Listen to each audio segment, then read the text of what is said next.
Hello and welcome everyone. This is Das Toggy or just Toggy, and you will be watching the Stress Test Open 12. It's time for another tournament. It's time for some fun. Hi Tech, welcome to the stream. You're early, man. And we will go a little bit over the rules. We'll make some last shoutouts, and then maybe we'll look over the bracket and who's participating, and then we'll have a double elimination best of 3 1-on-1 tournament. I really hope that there won't be any problems regarding the map pool, that there won't be any problems with the rules. We'll be going over all of that later again. So I think now it would be best to do some shoutouts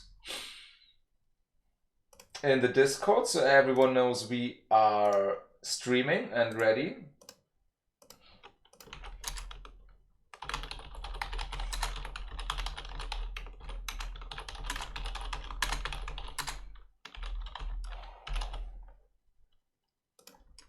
Here we go.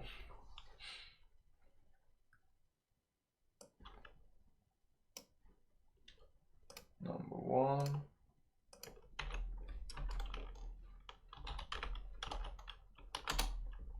Number 2. One more shout out, I guess. We can do one more.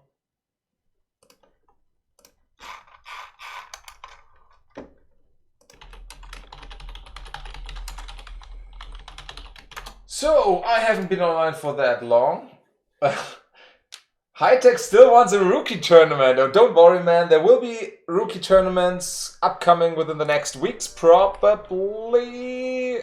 Gotta check my calendar, but maybe in 2 weeks we'll have a rookie tournament. Sure, why not? Why not?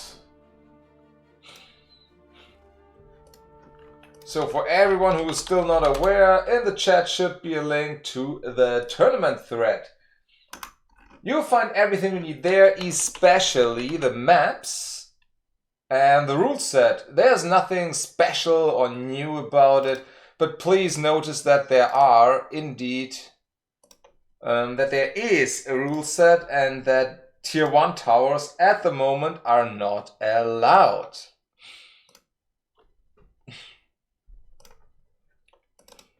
That is due to the fact that a lot of people were complaining that Mortar Tower and Phase Tower basically renders Nature and Frost tier 1 useless, which is, in my opinion, not the case, but if it would help Frost and Nature starters on tier 1 to be more competitive or be played more, I'd be happy to do that, since we are usually... they are really underrepresented. Let's face it, they are underrepresented compared to Shadow or Fire starters. And if we can have some more of those, that would be pretty good. Let me restart my Battleforge real quick. I want to make a quick change and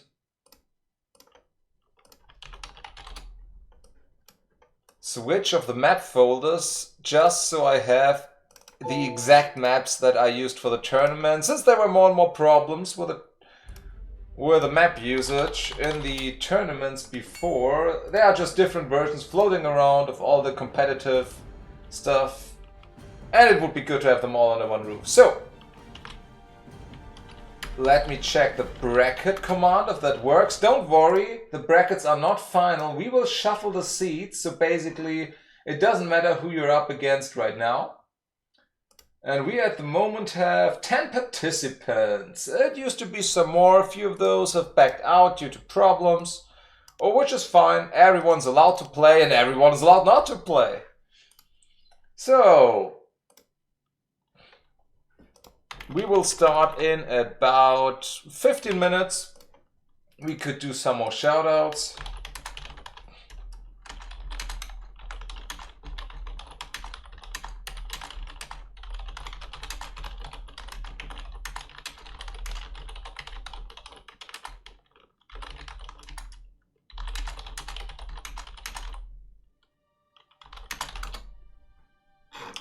Good. I mean, the more people we have, the merrier. If we had some more people participating, it would be nice. But hey, we'll play anyways, we'll have fun anyways, and maybe we'll see a new champion crowned this time around, because Sir Hightech is not participating in the tournament. And since he won last time, I guess we will have a new one. Or maybe a new old one, since he was the first guy ever to best Radical X in a tournament grand final. Before every tournament where Radical X has been participating, he won. He's participating this time as well, so let's see if he will make it again. If he can make it. So, was there anything in preparation work that I forgot? I don't think so. Ah, the overlay. I could do the overlay again. That is a lot better.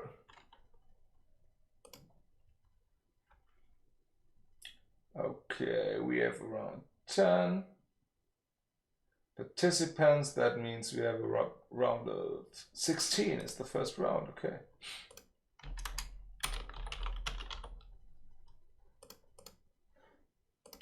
All right. I mean, let's have a look at the rankings. I think, yeah, also Naris is at rank 1 right now. He's participating. I think Senpai Foon Mokok are not. Sweet Angel did not read anything from him lately. So yeah, as you can see, the ranks are quickly dropping, already in the top 20. The activity is not the best right now. Yeah, you are, wow. With basically any games, you're in the top 40. I mean, I'm not, so I shouldn't complain, but yeah. Maybe if the weather gets a little worse, or maybe if we'll have a reset in the future, I'm pretty sure that these numbers will go up again, that we will have a pretty nice and even small but focused community.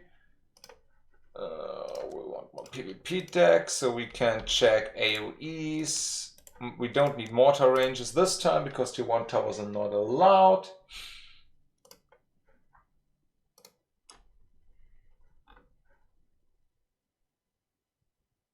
Yeah, sure, why not?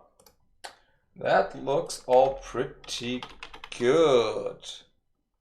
10 minutes to start. So, I don't think we need to go over rules or anything else again. It's the same as always. Map pool is Halador, Zimai, Wazai, Lion, Laish, and Uro. Oh, do we need to upload some of those? Or everything should be fine, but yeah. That looks good. Halador, Zimai, Wazai, Lion, Laish, Uro. These are all we need.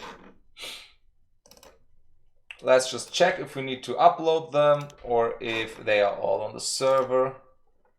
And I just hope that the version checks out. Otherwise, this time we lost a lot of time the last tournament due to desyncs because of different map versions. I really hope that this is not happening this time around. Laish, the most problematic one of them all. I think I know who's spreading that one last bad version, but hey, you never know for sure.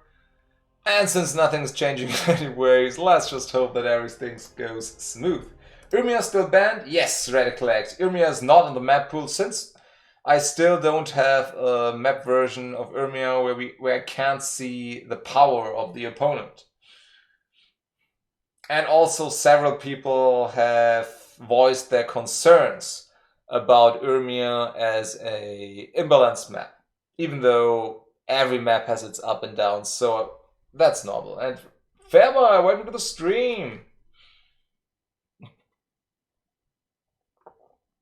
No, Urmia is not a person. We don't have anyone who's banned from the tournaments as of yet. Nobody tried to cheat. Nobody tried to abuse anything special. And as stated in the rule set, I would hate to give out default wins or bans or anything. It's always good if the players can find a solution to problems themselves or just remake a game if something suspicious or stupid has happened, like wrong map or whatever. We like to see sportsmanship, we like to see good games, and I hope that we will be finding a nice tournament very soon.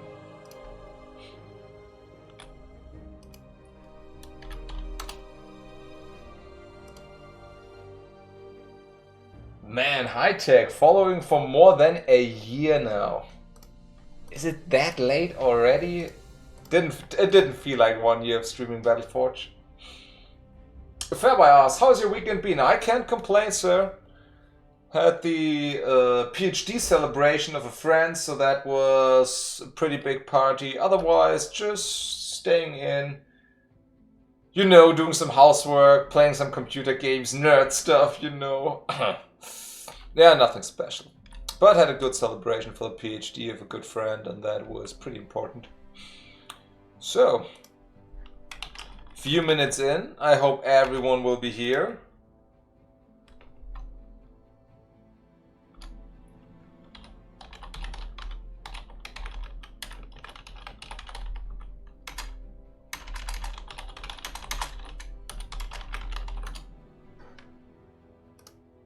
Some people are not finding the stream? There shouldn't be any problems, right? No, it's hosted on a Battleforge.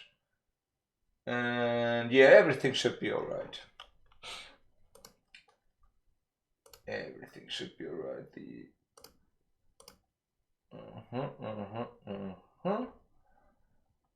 So in a few minutes we will shuffle the seats, then everyone knows their partner. I'll hook into one of those games, and then I guess we're ready to go.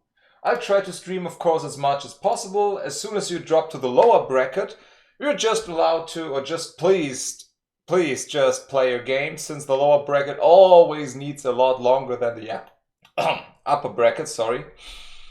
And that is prolonging the time of the tournament for several hours sometimes, if somebody tries to wait. Yes, I did enlarge the prize pool by some cards. So the first place will get a Nether Warp Green with 1000 Battleforge points. Second one, Colossus. Third one, Lost Spirit Ship. Fourth place will be the Juggernaut. And of course, respectively, a little lower amount of Battleforge points. I'm not farming Battleforge points that vigorously lately, so...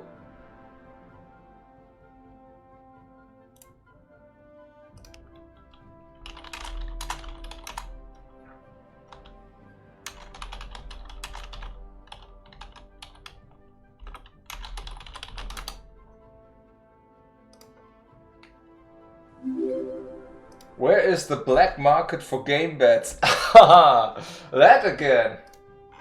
And Freaky, thank you for the follow, man. Right, we had this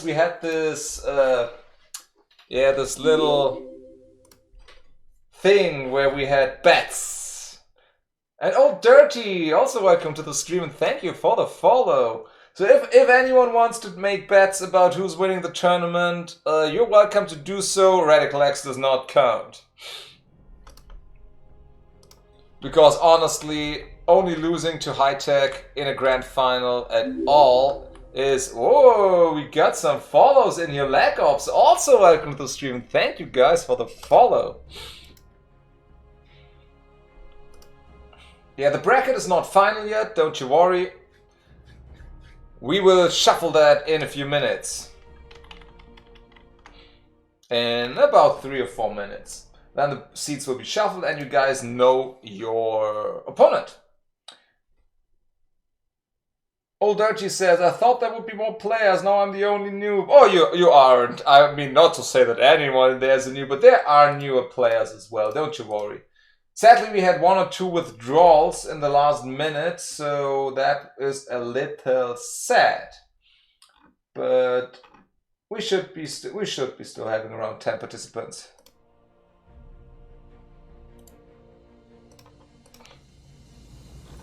Okay, let's try it. I'll help someone check.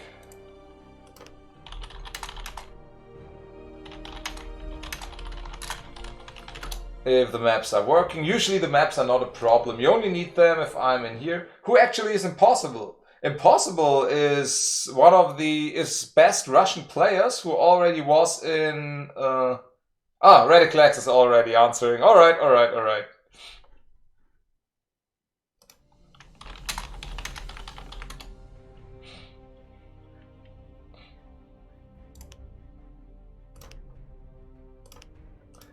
Dragon Diablo. Yeah, I talked to several people about joining the tournament. Not a lot that make it though. I wanted Kilroy for us, boys. I wanted Kilroy. Kilroy wasn't coming. Sad face.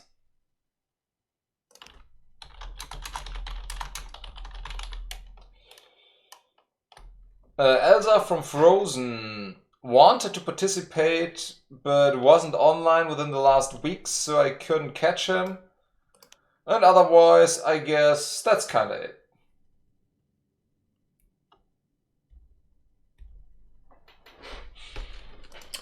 So, I think slowly but surely it's time. I will make a last shout out.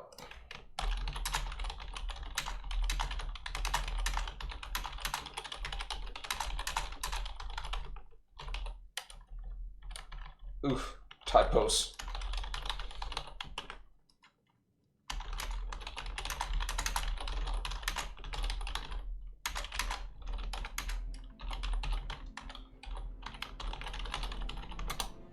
So that should be everything. Oh man, we have a tournament again. I'm so happy. I kid you not, guys. This is the biggest, the most fun part in streaming is seeing people test their skill against each other and just going crazy about how good those games are. GP King says, this game is nearly dead. Well, we declined in user rates, that's true.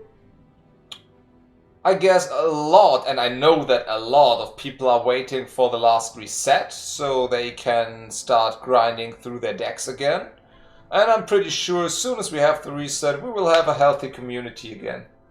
Right now, you usually have to team up or meet up with other guys to have big games going or big rounds of PvP. But you can always have some battleground matches, those are always played. You can always play Bad Harvest, the multiplayer maps, some PvP sparring matches. So yes, we have declined a little in player base. No, it's far from dead.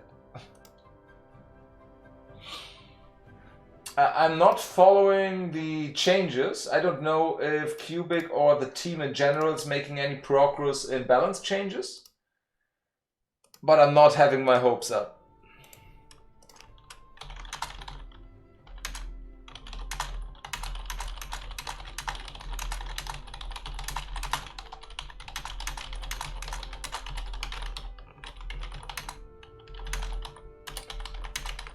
I think we have one last guy who wants to participate, so I'll guide him through the registration process and just hope he dealt with stuff like that before. Lackup says, hope it comes sooner than later, players do not want to regrind. I admit, I did not think that we would be in open beta for more than a year. But hell, here we are. And I mean, Cubic is improving. Oh, cell phone should be a little further away.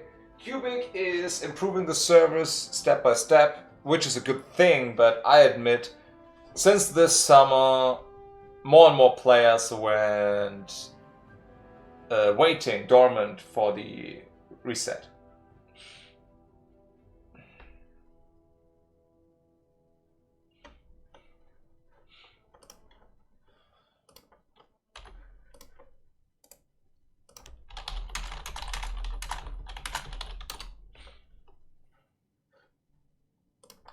So we're waiting for one last guy who wants to participate. I hope he manages to do this as quickly as possible, and when that happens, I think we can start.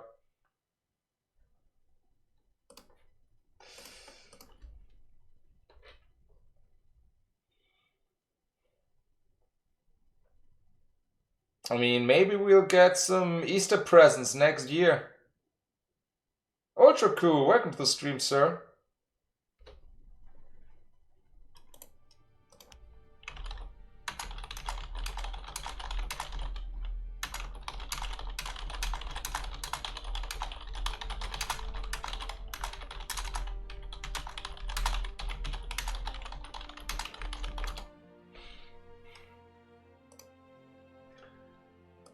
So, did he register or not yet? Not yet.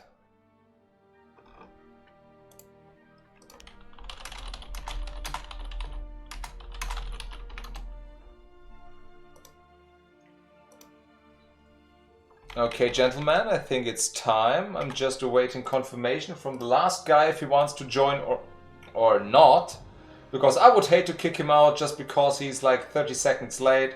On the other hand, we're just waiting for you, sir.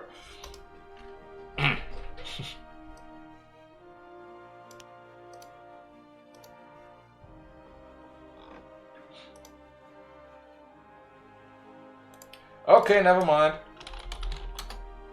So, gentlemen, it's time to start this thing up. Let me shuffle some seats.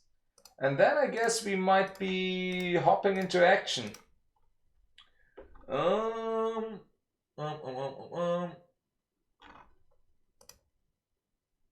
Where is that? Let me see. So, that should be it. That should be it. Oh wow, what a bracket. Okay, let's start the tournament. Everyone please check their opponent within the brackets. Official Rebecca, hey, I'm new to the game and wondering if there's a huge difference in PvE deck and PvP. Yes! Or if I can still be good with my PvE deck. No. PvE and PvP are absolutely 100% different. Yes, there are some cards that are utilized in both, but it's a very different kind of deck. While PvE decks always have a tier 4 or even try to focus on tier 4, there is no tier 4 in PvP. So the tournament has started, everyone is allowed to find his opponent. Some people of course only have a game in the second round. In the first round we all play Haladur or start with Haladur, then it's loser's choice. And I want to observe Ultra Cool versus Old Dirty. So, gentlemen,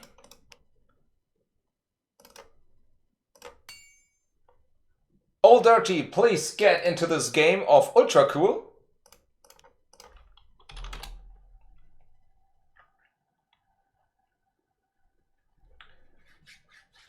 And then we will be having some fun.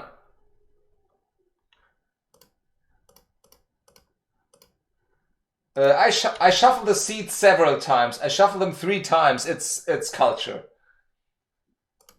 It's like in the old days where a server had to restart 3 times for Counter-Strike before the clan war can start. Yes, one restart would have been enough. You always shuffle 3 times.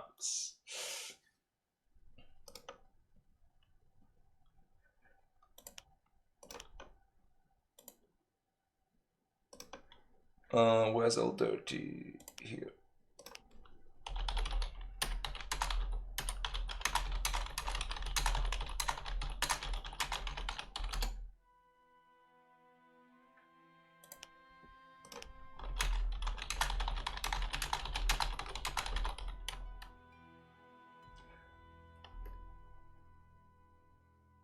Yeah, listen to Lag Ops, listen to High Tech.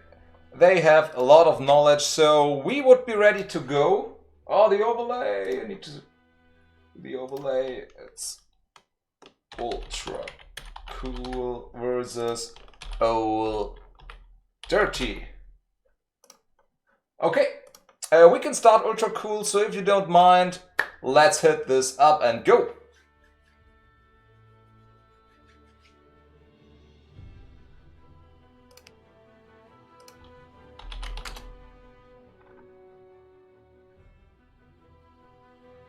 Do I have to leave stream? No. There were players like Shadow who were famous for communicating with the stream while they are in-game in the tournament and they even win. Which is completely bonkers, but he was kind of special. Alright, ladies and gentlemen.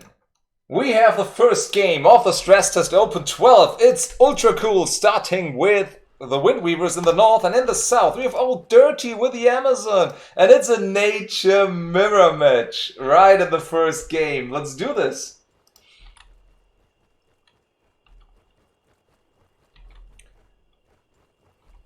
First power well coming out from Old Dirty, also from Ultra Cool, of course. This one's usually easy to take and doesn't have the biggest problems defending it. So, both players playing Nature. Old Dirty with a pretty low deck level, but maybe you can make up for it with fierce strategy and I don't know. Oh, that's a very early second power well from Ultra Cool here, but he is obviously confident in his skills, and these tree spirits are... And the shaman is summoned. Oh, he's attacking with the shaman and not healing. Losing the fatigue, still dazed tree spirit, but taking over that Swift Claw. Interesting move. And right now it looks like Old Dirty can apply some pressure here. More of these Swift Claws. Interesting, and he's chasing down the shaman.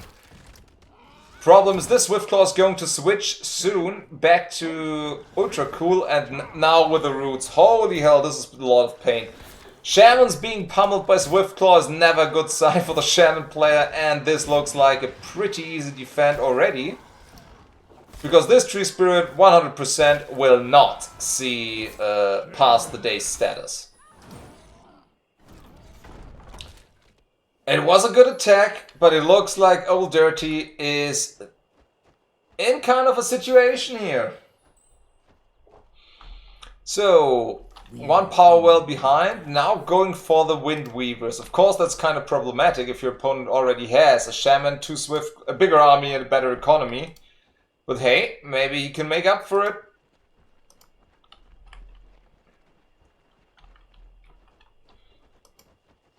Ultra Cool, of course, does not have to rush anything. Oh, tier 2 tech is coming. It's pure nature. Pure nature it is. Ultra Cool, of course, has all the time in the world. He's ahead in economy. He can just tech or apply pressure, while Old Dirty is still on tier 1. And right before his tier 2, summoning tier 1 stuff is kind of sad.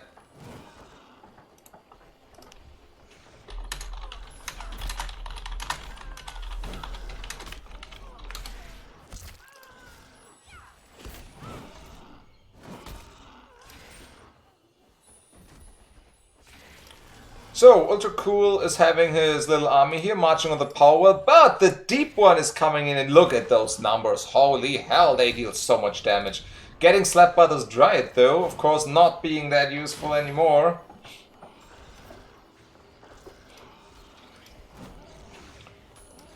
And, of course, the deep one, super superior in raw strength. And yes, tier 2 towers are allowed, by the way, so... Ultra Cool, with us also with pure nature, is allowed to bring in a living tower here. Yeah, that is a very dicey situation for Old Dirty. He's in the defense only with 1 unit up, which is of course a problem because he's getting rooted, he's getting slapped, and Old Dirty tapping out. Ultra Cool taking map number 1. So, since this is a best of 3 tournament, he can have his own map choice now.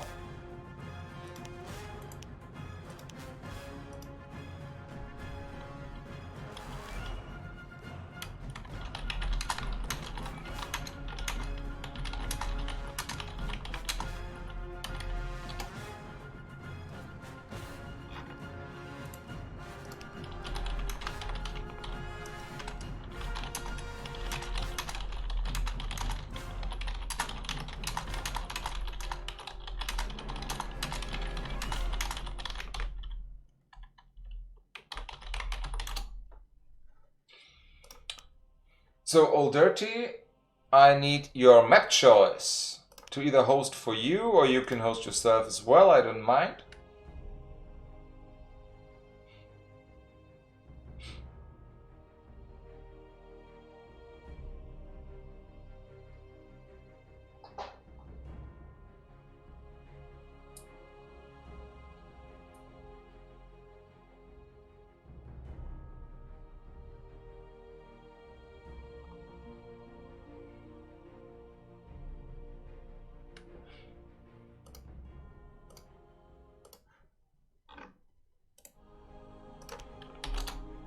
Sorry, we have to do some organizational work.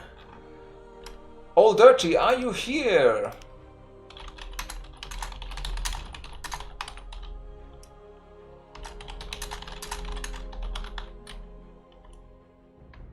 He picked the lion.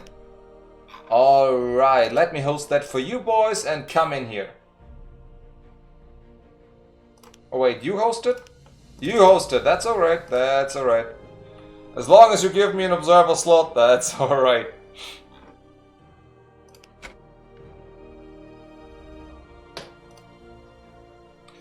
Give me a second, there's some...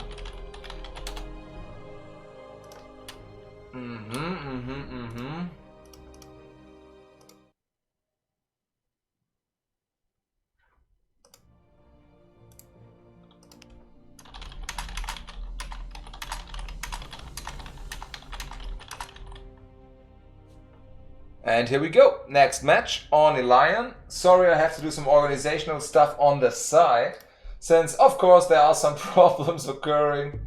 Otherwise it would be boring, wouldn't it? So, in Elion, in the north, being up 1-0, it's great Game Master Ultra Cool. In the south, we have Old Dirty again with Nature.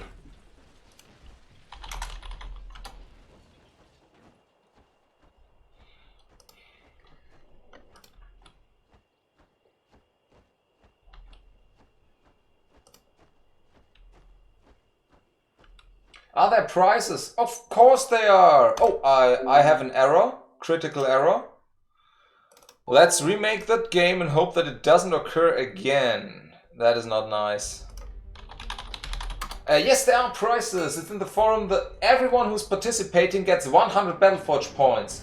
The fourth place nets 300 Battleforge points and a Juggernaut. The third one is 500 Battleforge points and a Lost Spirit ship. The second place gets 750 Battleforge points and a Colossus, and the very first place gets 1000 Battleforge points plus a Nether Warp Nature Affinity. So sorry for the little inconvenience here, that was an error. I'm just waiting for you to remake this.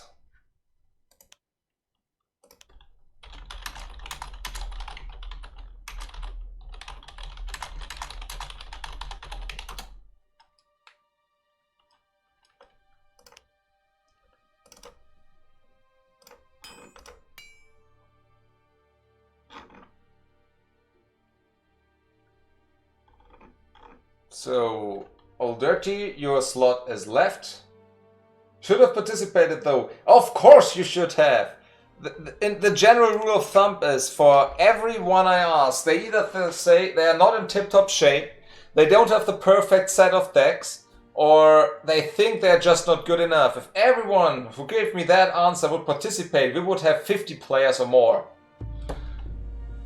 But okay, so try number 2 on Elion in the north. It's Ultra Cool with a Light Blade this time. He switched decks. In the south we have Old Dirty with a Swift Claw. Oh no, he didn't switch decks. He started with a Frost Sorceress last time, so that's fine. Even though we don't have any rules about that deck switching.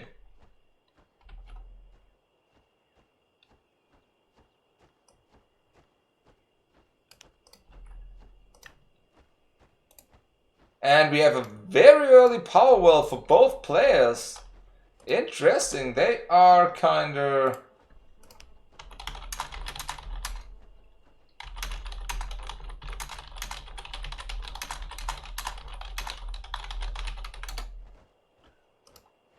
Next time I'm in, that's nice to hear. We have the Light Blade and the Swift Claw running around a little bit, not really touching each other, running a few circles. And Ultra Cool with another rather greedy power well. And oh Dirty, you need to summon those near your power well. Them being dazed is a huge problem.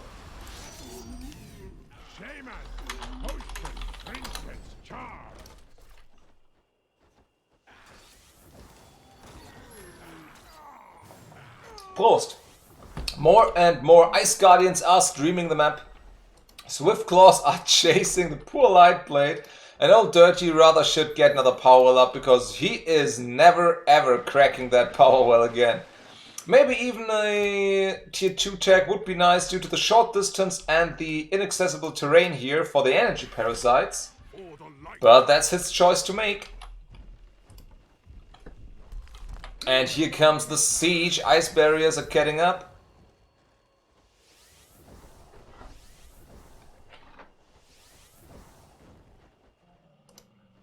Here we go. Tier 2 techs on the way for Old Dirty.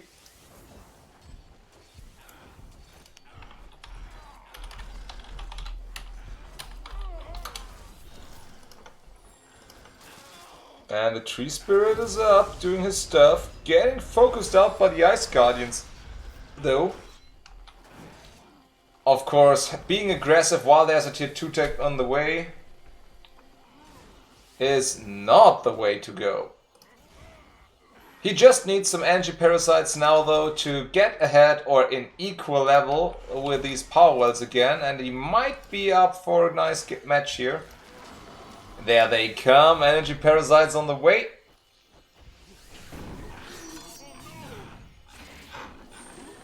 Is Mido in the chat? Because your opponent did not show up.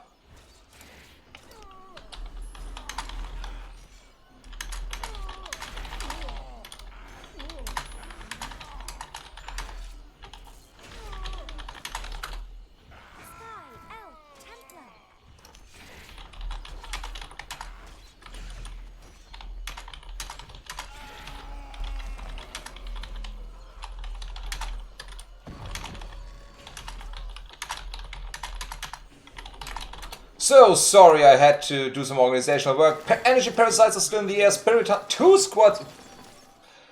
Yo, that poison doesn't stack. Old Dirty, 1 squad is enough. But alright. Ultra cool right now on tier 2 Pure Frost with 2 powers outside of his main base, while we only have 1 of those.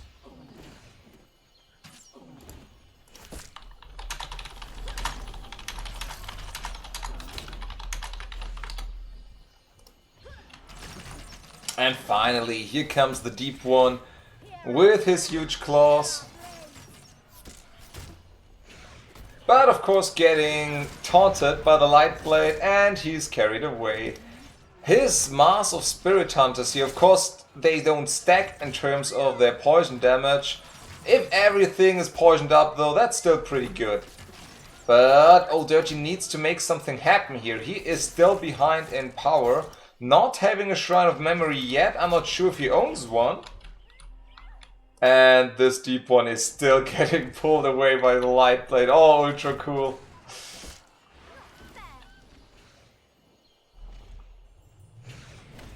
And here it comes, the reason to play Pure Frost, the War Eagle. Super strong air unit, can't attack air as well, so an energy parasite swarm would be a nice counter for that. But I fear he doesn't have that. I mean, this looked a lot better than the last game. There are still some minor tweaks to be done to the deck and to the strategy. But I'm proud to see that some players really try their best to fit in and get into the player scene. And Venom. Okay, okay, haven't seen that one before in a PvP match. And the War Eagle dies. Keeping his deep one alive here. Good job. So Old Dirty, by the way, plays this game again for about 3 days. And I'm really proud of him, just that he's stepping up here and trying to take a tournament at this early on in his little path of Battleforge. The deep one, by the way, is still pressuring this power world, but I guess with the next taunt, even though the light blade will die, this will take forever. As a large counter, the defenders are doing their job. And slowly but surely, I guess it's safe to say that the deep one is far behind, but never mind, attacking at 2 places at once, just needs energy for the heal. And holy hell, Old Dirty with one hell of a combat, and the mist!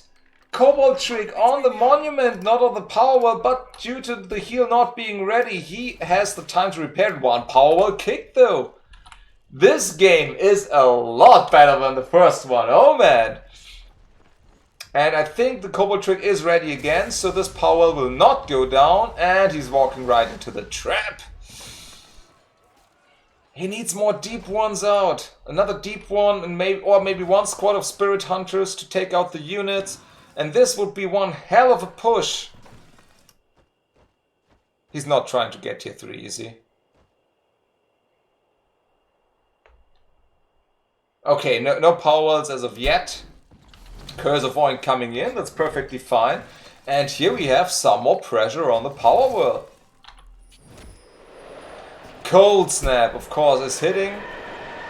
And buying a lot of time for Ultra Cool, who is not on the ropes, but who needs a plan here. Maybe more of those War Eagles, maybe... Well, I just don't think that defenders are really going to cut it, and we have, oh my god, we have a tier 3 tech. I am so hyped. Let's see what kind of stuff he plays in his deck on tier 3, because I'm really looking forward to see that. Ultra Cool kind of forgot about this Light Blade probably, and is launching a major attack with this War Eagle. Is he going to take tier 3 as well, or didn't he notice that yet? I don't know, the power levels in general are really low, but here we go with a Swamp Drake. Swamp Drake's kind of problematic though against the Sky Elf Templar and also against the defenders, so let's see if that was the right choice. A Fathom Lord, he got all the goodies. So let's see if he has a heal up to keep that Swamp Drake alive, and let's see if he repairs the monument in time, because tech-wise, he's ahead. He just needs time to get this done.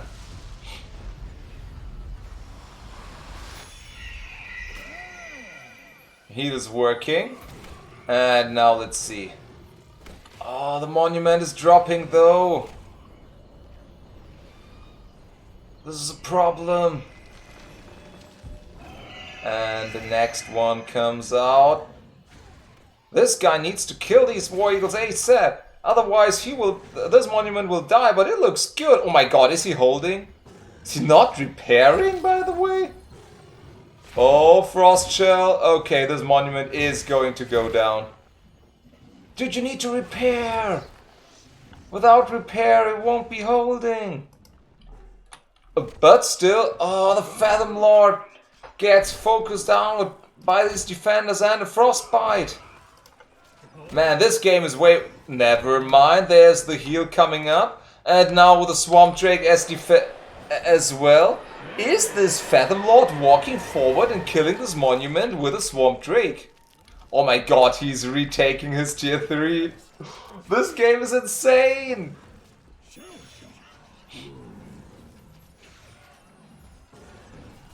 Fathom Lord maybe not the correct choice here. I mean, I don't know what... Never mind, Mass Sleep is coming in, and now he just needs to go for the monument. Curse of Oink on 3 units! Ah, not probably splitting. But this monument down to 21 HP. One Kobold trick will be coming for sure, but that's just 1000. That's not safe. There's still so much that can happen with these 2 tier 3 units. Heals are coming in, but this Sky of Templar just deals a crap load of damage against the Swamp Drake. Oh man. And I think with that, Ultra Cool holds. He's still behind by 1 tech level. They are still equal in power wells, but maybe a little ahead in terms of void power since... Wait. Oh my god, Old Dirty is killing the tier 2! Old Dirty is putting Ultra Cool back to the Stone Age. If you can keep that unit alive, holy hell! This is insanity! And it's 1-1, this is the equalizer! This first match already is insane! Okay.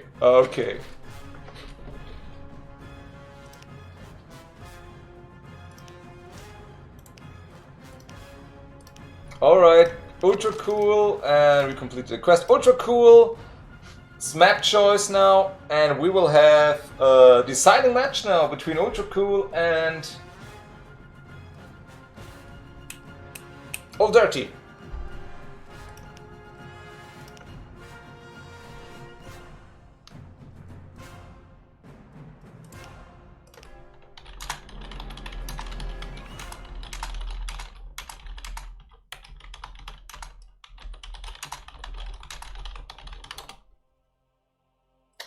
Are you doing these tournaments frequently? Yes! Usually every month there's a tournament.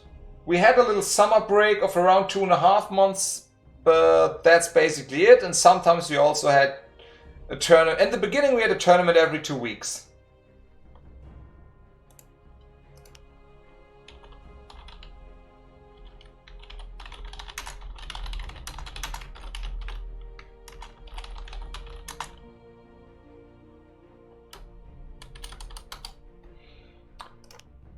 And Ultra Cool has hosted a Lion as a rematch. Alright, let's check this. So these tournaments are usually occurring once every 2 to 4 weeks. They are always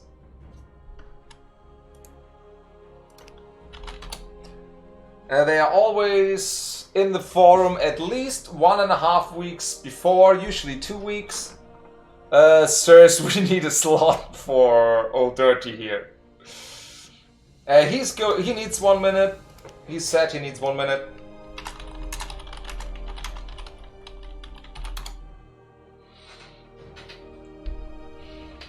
So just check the forums every 2 weeks once, and you won't miss a tournament.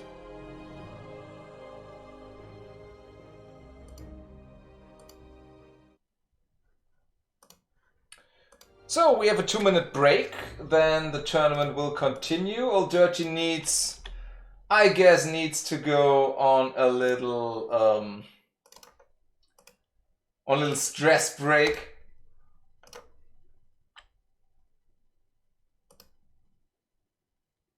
By the way, is Navarre here?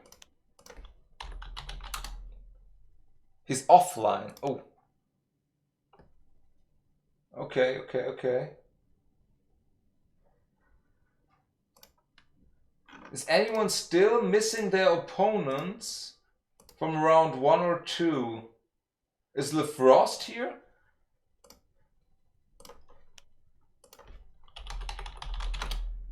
Yeah.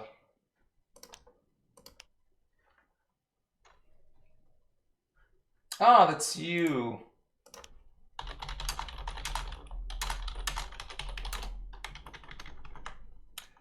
Navarre.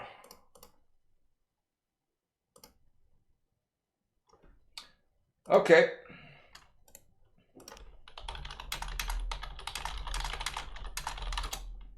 Alright, Old Dirty is unteamed. You need to take that slot, sir. Is Impossible not online? Nope, Impossible did not show up in time. I mean, I would recheck. He's still offline. Old Dirty, are there any problems? You need to take that spot so we can start the last match of the set.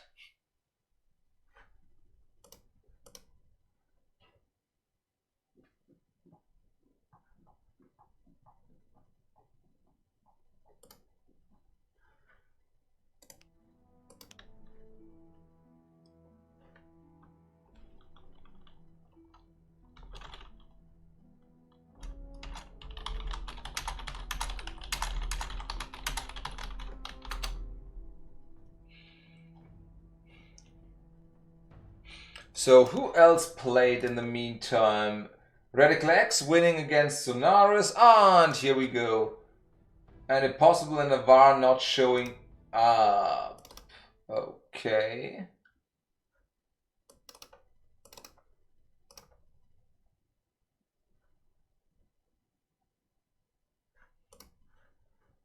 So we have the deciding match between Ultra Cool and Old Dirty. In the north, again on the line, we have Ultra Cool with a fire start now. In the south, we have Old Dirty with his trusty Swift Claw. that brought him the victory last time. And let's see who's going to win this time around. We had an awesome match with tier 3 pure nature last time around. And here come the Windweavers. Alright. Oh, losing everything to an eruption though. That's a horrible start for Old Dirty. That was kind of his biggest weakness as of yet. Running around with dazed units. Something he will have learned after this incident, I guess. Now, ultra cool kiting Old Dirty around a little bit. And that's a quick tap out. GG. Ultra cool with a fire start, showing who's boss around and taking a very swift 2-1 in this set. That means Old Dirty is still in the lower bracket, still able to continue his tournament life. Alright, let's have a quick look at the bracket.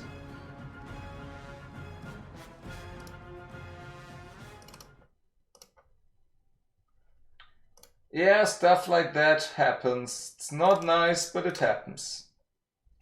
So, round number 2 would be still open. Perenni versus Ultra Cool and Dual Lord versus Radical X. Ooh, is Dual Lord versus Radical X still playing? Those would be some very juicy matches to see. He's my friends list, of course.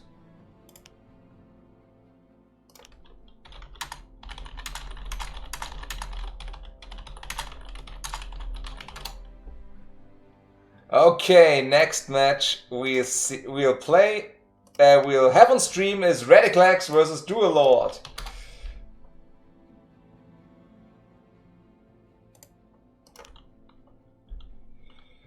Starter of the next game round number 2 is Zimai. Dual Lord and Radical X, please come into this game, and we will have our set. Eruption balanced. It's not the eruption. I mean, of course, if you walk 2 of the most expensive arch units into an eruption, you're gonna have a bad time. You are bound to have a bad time.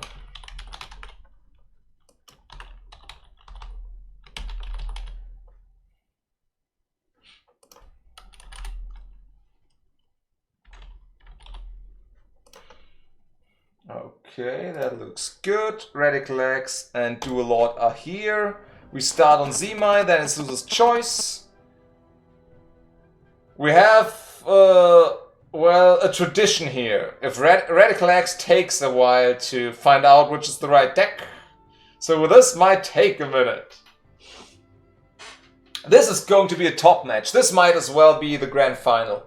Radical X basically won every but one tournament he entered. And Dual Lord always showing up within the top 4, top 5 repeatedly, so this might be a very, very good match. I don't know who's in which kind of shape, but those should be pretty nice matches. Good luck, have fun. Here we go, Dual Lord vs Radical X, match number 1 on Zimai. At least you won a game. Oh, Dirty, that was awesome. You improved so much over the first game. And the second one was an eruption. Let's call it an eruption. And here we go in the southwest of Zimai. We have Dual Lord starting with Shadow. In the southeast, we have Radical X starting with Fire. And oh man, do I have a déjà vu? If this Dreadcharger is taking this power well, then Radical X will come over with the Zunderer and knock it down. There's no way for you to hold this.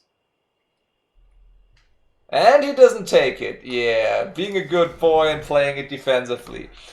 This was the strategy Radical X utilized versus Top Secret on their first grand finals they met, I think. By the way, Old Dirty, you're not out. You're in the lower bracket now, right? So stay tuned for new opponents dropping down to you. And if you don't know who it is, just check your bracket. Radical X is summoning more and more units. The meta tends more and more towards Thugs now, especially in the matchup versus Shadow. Thugs have gained massive popularity, even though that must be a nasty surprise, right? Losing quite some HP beforehand, so that was a lot of damage, but he needs follow-up. Do a lot under a lot of pressure. This looks almost like Radical X has taken it easily this fight. Overwhelming those poor guys, and we have a flank which was set up. That's why he didn't have any units. So, a lot of damaged units are up still for Radical X, but that is not a lot of stuff for Dualord. He might need to regroup, because that is one heck of an army for Radical X here. Wow, he is pushing him out of the center. Closed.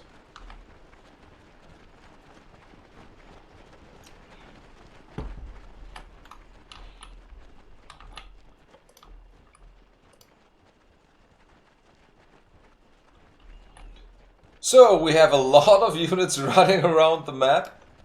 Dualord still being able to get the middle if he wants to, but Radical X is out for blood. Zundera is coming out, but this Dread Charger probably will explode all over this army.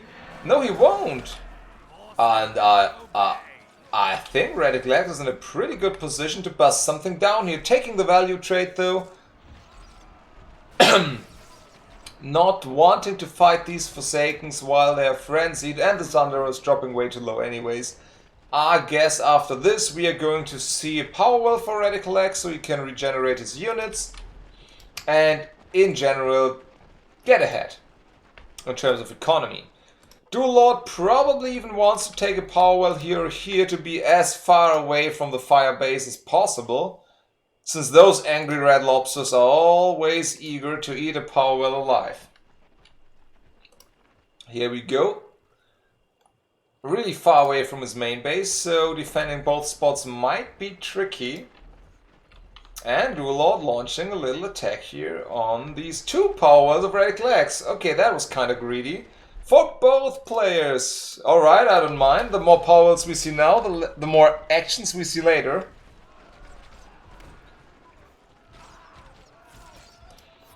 Zundera as a large unit, of course, can simply walk over these guys. Not split properly, so the eruption can hit both squads, and these Sunstriders still need to get rid of this Dread Charge, but then Radical X should have defended that. A little squad of thugs just trying to do some reconnaissance work here, only being a distraction, nothing serious. And the army is marching again.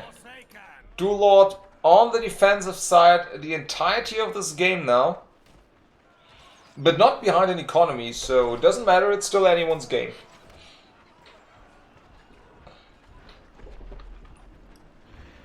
Hail Riders! Forsaken obey! Another Zundera coming into the mix. They are dropping pretty rapidly though. Zundering, that's a lot of damage on the power well. The second Zundera getting out of the daze, coming in. And that is a lot of damage on the power well. That should be a kill. First power well of the game goes down for Dualord. Radical X ahead in terms of power wells now. And even if he's re-getting this power well immediately, the void power will be lost forever. That's 100 down the drain anyways. We are forsaken. Okay, little distraction attacks here from Dualord. Radical X has to hold this, but right now the armies are not that different in size, so I don't think this is enough to bust it down. Of course, shadow players love to just motivate and frenzy their Forsakens and just make them focus down a power well, and that might be exactly what we were seeing. No, he's going for the units. Is Dualord taking this position? Of course, if he gets out of control on this side, it will be two power wells down, not only one, and it looks really good for him right now. Oh, motivate going down, that's at least one power well kill, right? Oh, never mind, the frenzy is wearing out.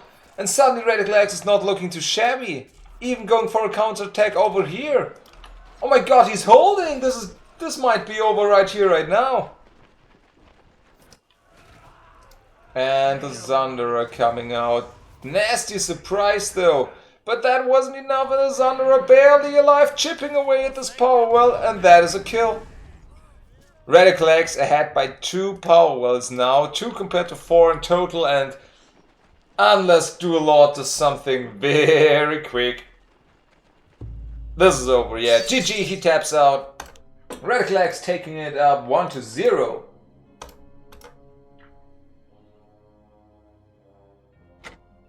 What a display, pretty high level game, that's what we want to see. Map choice goes to Dualord now. Let me check the brackets if everything works out. Perendi and Ultracool should be playing, and the other match is being observed by us anyway.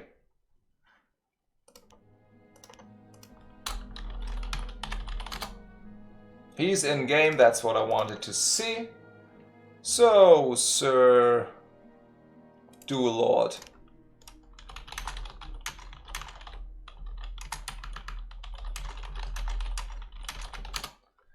Did he host? No, he didn't. So if we have the map choice, we can go to the next match.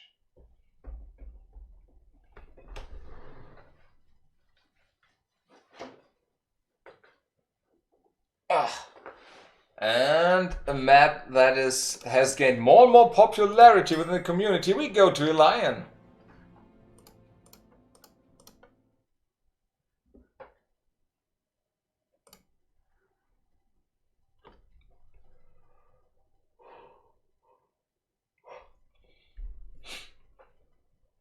Map 2.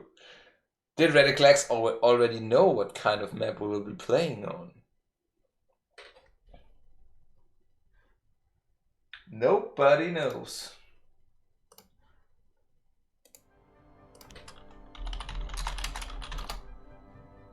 And there we have our 2 players.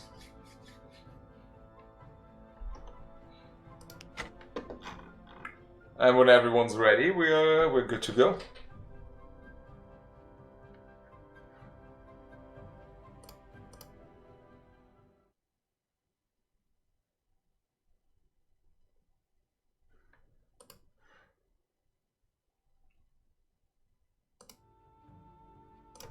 Here we go, Dualord vs Radical X, game number 2 on Elian.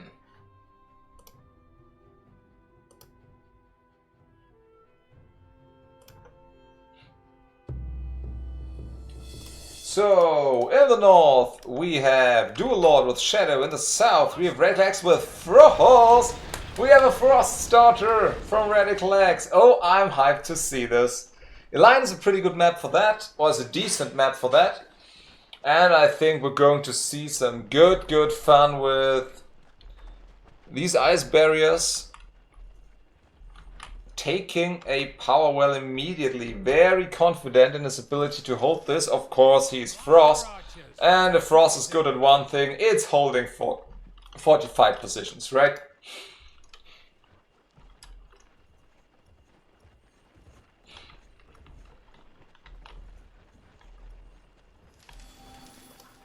Master Archers, here. More and more Master Archers are streaming in. Of course, he needs to be a little careful. Once there are too many Dread Chargers in the mix, these guys get kinda weak. Unless, of course, you can focus the other guys out one by one with Frostbites and this stuff. Reezy says, I want to see Northland Drake. I doubt we're going to see that, but Radical X has played Pure Frost several times. And it never went past tier 2. He always won before. Or lost on tier 1. And since his deck showed Ashbound Pyro, I think he will be Frost Shadow. But that's just a guess. Still Master Archers. Glyph of Frost catching all of these guys. And still focusing out the Forsakens. That's an interesting choice. Now retreating. That's a Glyph of Frost right now for one squad of Forsakens. Not dealing any damage. And these Dread Chargers are going to get out of that Frost soon. And then it's going to be problematic. Buff up with a call to arms. Motivate going down for the Dread Chargers. And suddenly it's super buffed units. But I think he has done it. The Master Archers with their focus firing just a lot more efficient, even though the size modifiers on the Dread Charger's side and these Master Archers are just walking forward. Dual Lord on the retreat. Frost Tier 1's pretty good, by the way. Dread Chargers. Ultra Cool, he is allowed to forfeit his second match, of course, but he would have another chance. It's best of 3. Yeah, he gave up. You can take the 2-0 victory, Ultra Cool. It's not uncommon for people to get a little demotivated after a loss or a bad game, so they give up and don't take the second map. But it's up to them.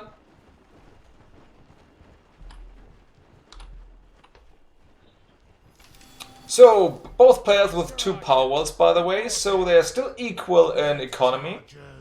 In the meantime, we have, again, a lot of Dread Chargers up and 1 support Ice Guardian for that, I guess. A second one. And this looks very one-sided.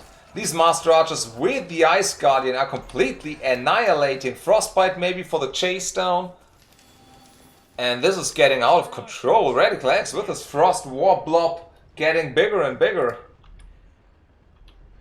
And that is something we see more and more of that happens. The Nox Troopers. Yeah, their skill not too... useful, but not too useful against Master Archers in general, since they're just way too tanky. But oh boy. Oh boy. Ginger, welcome to the stream. Ultra Cool going to finals today? I would love to see that. And we have another battle. These Master Archers are focusing down the poor Dread Chargers while 2 Ice Guardians are whipping away.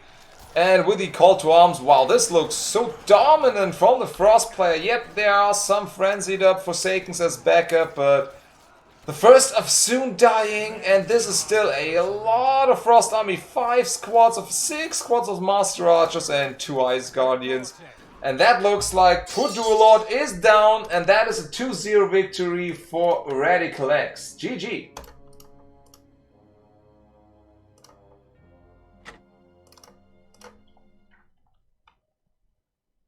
So that means round number 2 is finished as well. That means first map everyone plays is Wardzai. We will either see Ultra Cool versus LeFrost or Radical X versus Master Mido. I think we'll see Ultra Cool versus LeFrost. Ha! And here we go, just in time. Lower bracket, they will be playing Dual Lord versus Old Dirty and Pirandi versus Sonaris. Good luck and fun, guys. It's not up to you, of course it's up to you. Ultra Cool. Believe in yourself. Ultra Cool, we need you in that game.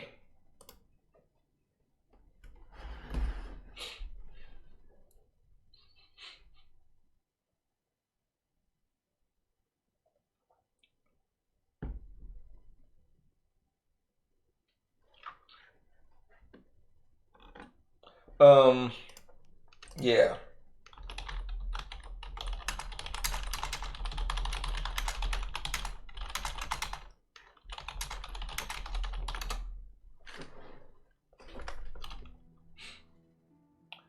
Frost Avatar is Live Frost. When will the reset happen? Oh boy, there's no date as of yet. We don't know when it will be happening. I fear that it won't be anytime soon, or at least not this year. Maybe we'll have a nice Easter present.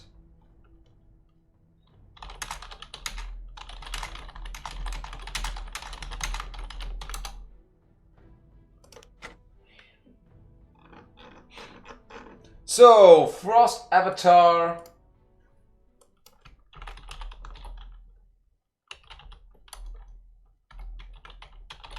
versus Ultra Cool, game number 1.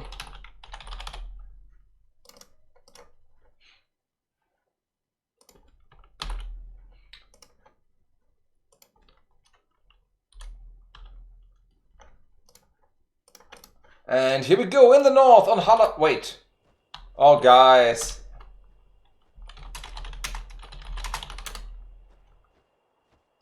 This is the wrong map.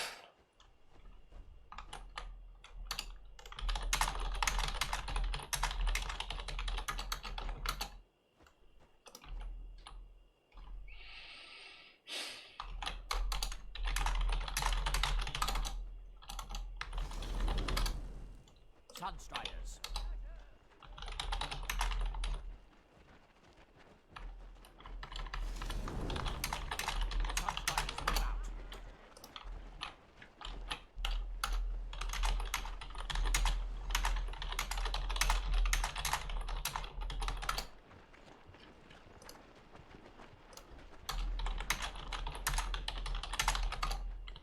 Alright, this was the wrong map, and several people stopped playing due to the problem. If both agree, I don't really...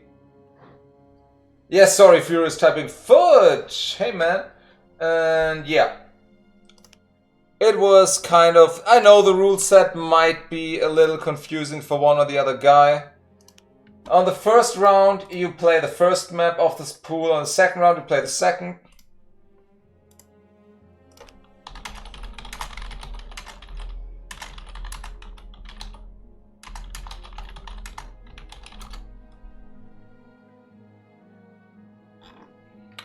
So I will host WhatsApp for you guys, and you are welcome to join. I hope that the other guys did not host already.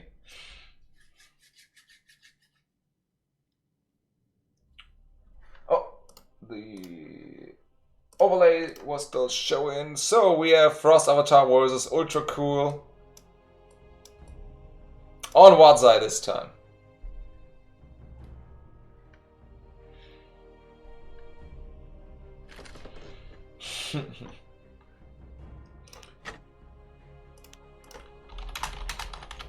Okay, good luck, have fun, here we go. Frost Avatar versus Ultra Cool, game number 1 on WhatsApp.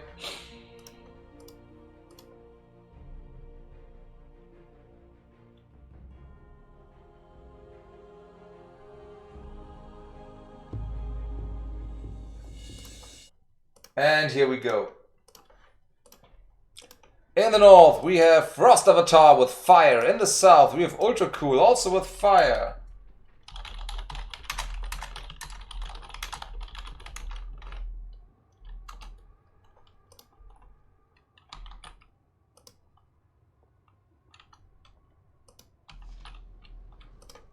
Sunstriders move out.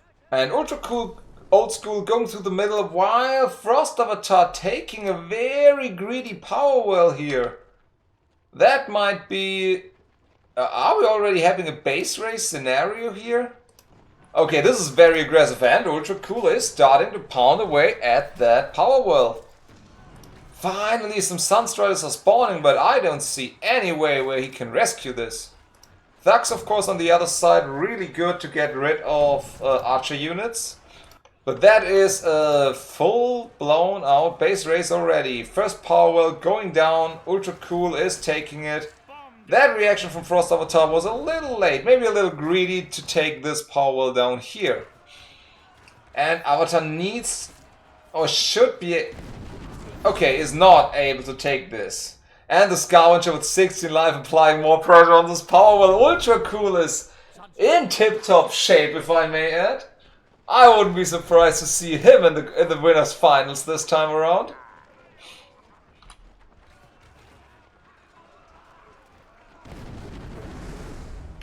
That eruption on point, and it looks like Ultra Cool is not yet sated.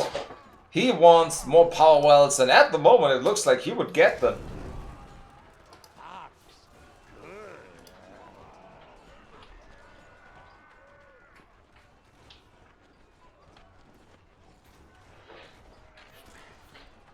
Little tango going around here, small force heading through the middle, and Frost Avatar holds.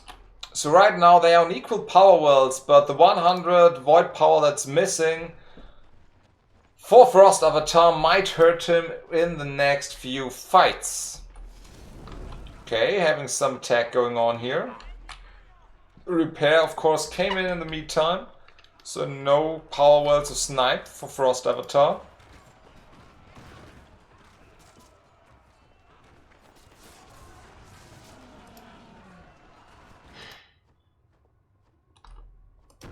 And this is the place the action takes its turns right now.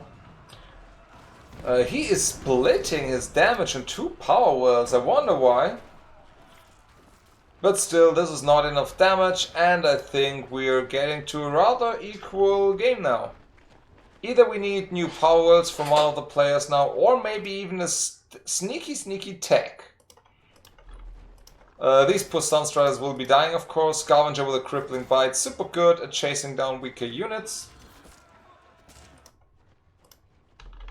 Very good at chasing down weaker units.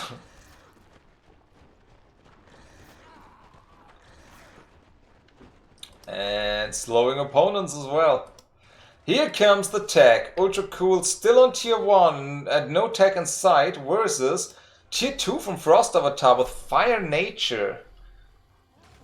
Using his better position on the map for a sneaky tech. And Ultra Cool looks like he will be kind of hit off guard with that. There's no attempt to take a power well advantage, no attempt to attack. And Frost Avatar with tier 2 right in his space now. And this power well will always almost impossible to hold now. Oh, Ultra Cool. Curse of Oink. 3 squads are down to piggies, and that is so much damage. Yes, this is going to be really close. Maybe a lava field would even be worth it here with these Sunstriders. And the first power well goes down, second one won't be living for that much longer, I guess. That's just 280 HP, which is not enough. Lava field, but the eruption takes it, and that's 2 power wells down. Tech coming in for Ultra Cool as well, the Fire Nature, but he is down by 2 power wells now, and that must be one hell of a counter attack to stay in this game.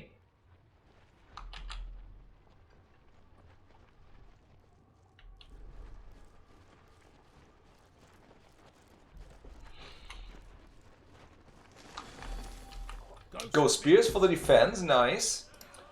Burrows in general, super good. Oh, the power was not repaired in the meantime. That means this one is going down as well. Maybe a Curse of Oink to buy some time, but this is down already. So 1 power well already killed. Ultra Cool defending his monument here and is at least closing the distance. He's still behind by a power well, and having only 1 power well is horrible, let's be honest. You'll be lacking a good source of power income. If you only have 1 power well, there's just not a lot happening. Like, really not.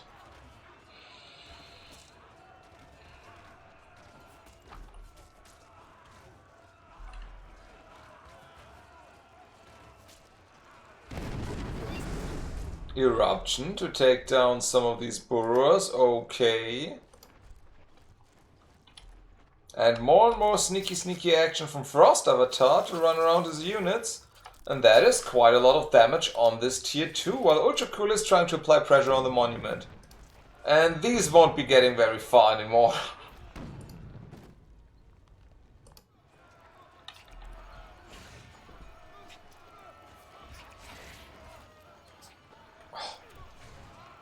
So these Ghost Spears will be taken care of, and it's barely not enough. Oh, 150 HP left on that monument, and the repair is starting to kick in. That must be annoying. Frost Avatar is holding himself as well though, and he's ahead in economy. Ultra Cool is the guy who needs to make the plays.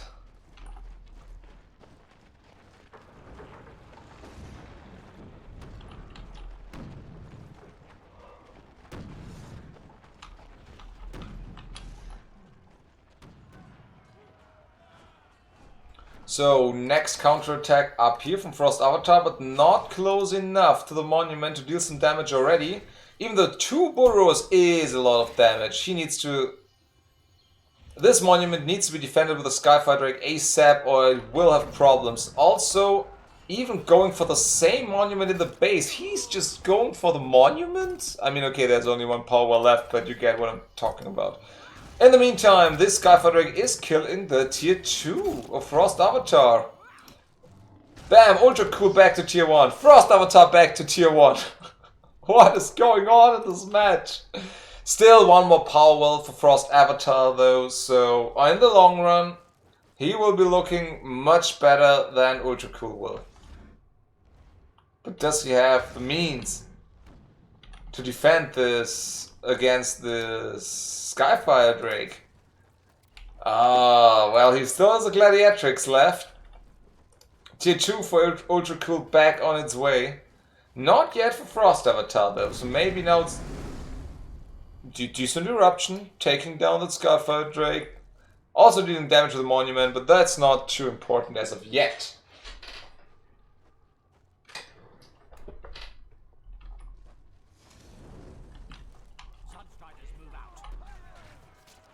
Ultra Cool with a counter attack now, with an attack now again. With a Burrower. Also tier 2 tech almost finished, so that will come in handy for a nice little Curse of Oink, or never mind, the eruption is enough.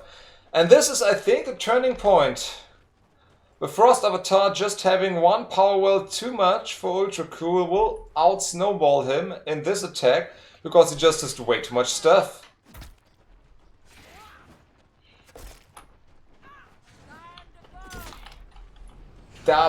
Oh, never mind. One Skyfire Drake with a lava field, and what a lava field it is! Boom! Never summoned these Skyfire Drakes. By the way, Ultra Cool holds. Never mind. That was pure cost efficiency, but he needs to take another power well. Boy, you're falling behind more and more in void power.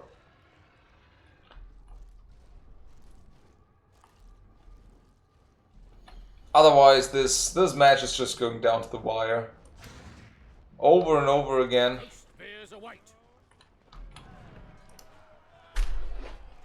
Go Spears as a counter to the Burrower, yeah, I get that. And that's a small little force. This is mainly a distraction. He wants to kick the monument, but I feel that Frost Avatar with just more units can easily defend this. And as I said, without more power wells, poor Ultra Cool will fall behind in terms of void power and just not being able, especially in a mirror match. If you're behind by a power well, this is too much. And he taps out. 1-0 for Frost Avatar, even though it didn't look like that at the beginning, so the next match might turn out different.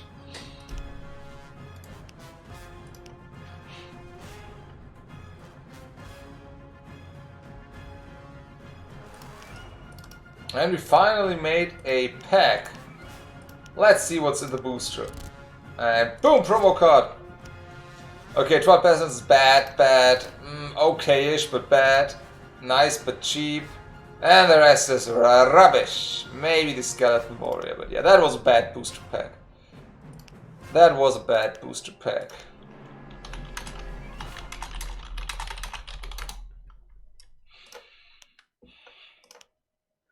So let's open the other one as well. Boom!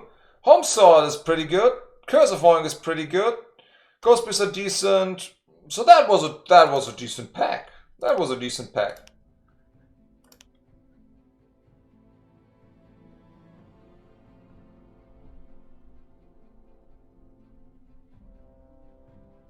Map choice going to Ultra Cool now. Sec restarting client. Alright man, take your time.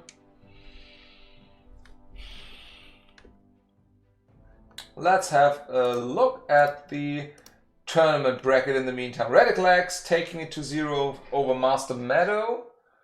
Master Meadow now playing versus Sonaris, and the loser of Frost and Ultra Cool, which we'll be watching the second game soon, will take it up versus Dualord. And the winner goes to the winners finals with Radiclax. Wow. Okay.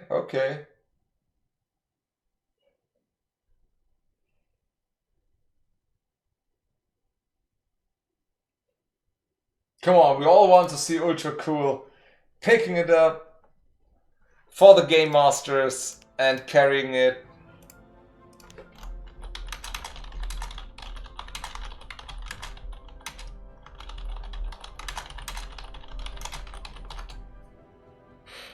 And Ultra Cool hosts himself. We're going to Elian. Alright, alright.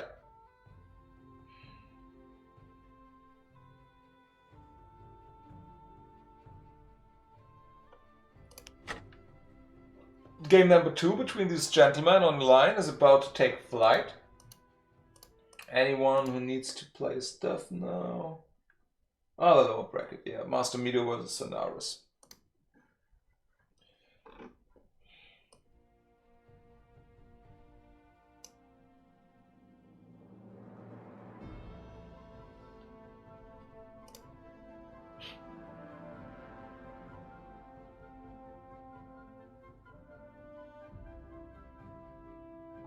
Oh yeah.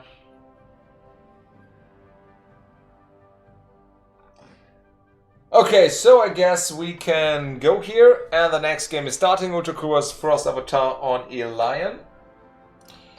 After this, we will have the semi-finals, the winners' final already. It's 1-0 for Frost Avatar. In the north, we have Ultra Cool with fire. In the south, again with fire, we have being up 1-0 Frost Avatar.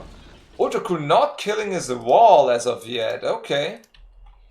And Frost Avatar is taking a defensive power well, which is interesting. Ultra Cool might want to bust this. On the other hand, you also might want to take central position, since this is pretty good in a mirror match anyways.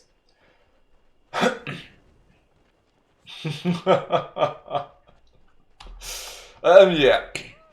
So, both on equal footing right now. And we're having some tier 1 shenanigans.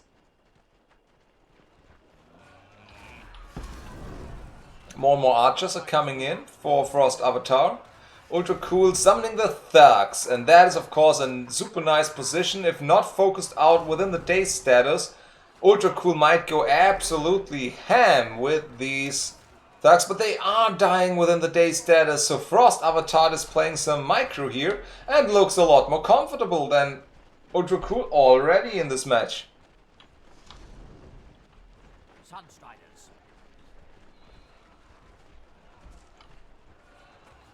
And this is Sunny, that's a pretty big force right in the doorstep of Ultra Cool. Doesn't he use thugs? He needs thugs against these archers. Oh, Eruption hitting both of these squads and the power well, and suddenly okay, this squad is good, but they are still slow. This scavenger needs to die, and suddenly, yeah, slowed thugs are not half as good as unslowed thugs, and that is a lot of units still pounding away at this power well. I think this one is going to fall.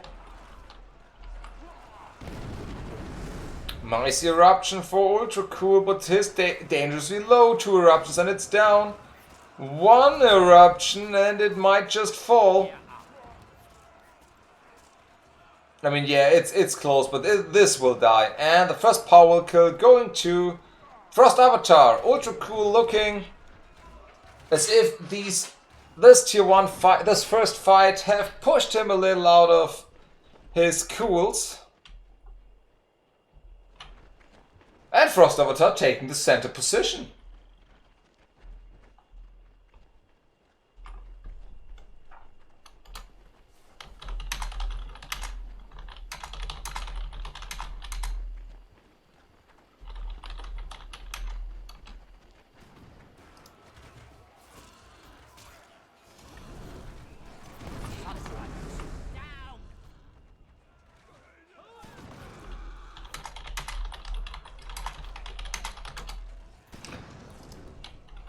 Tier 2 tech, by the way, sorry, had to type some stuff for Ultra Cool.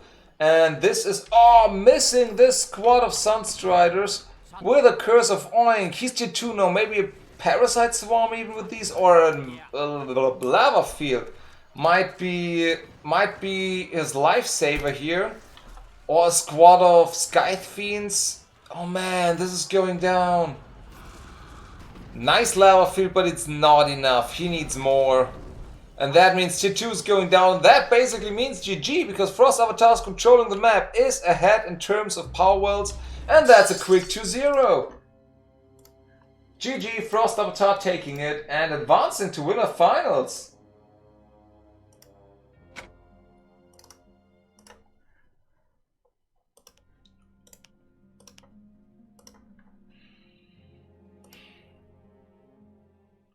So in the lower bracket, Master Meadow is fighting Zenaris and Dual Lord is fighting Ultra Cool. Winners finals are Frost Avatar versus Radiclex. Wow. Okay, so are the other guys playing? Meadow's in-game, that's what I wanted to see. Ultra Cool knows his opponent, it's Dual Lord. So the fourth round number.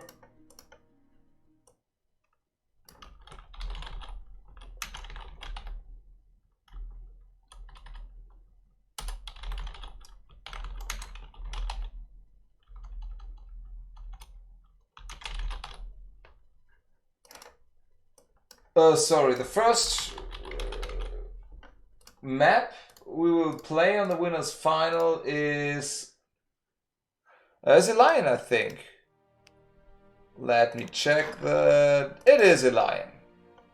So, Radiclex and Frost Avatar, please get your beautiful butts in here. Oh, Ultra Cool. You can still get in through the lower bracket. We believe in you, man. We believe in you.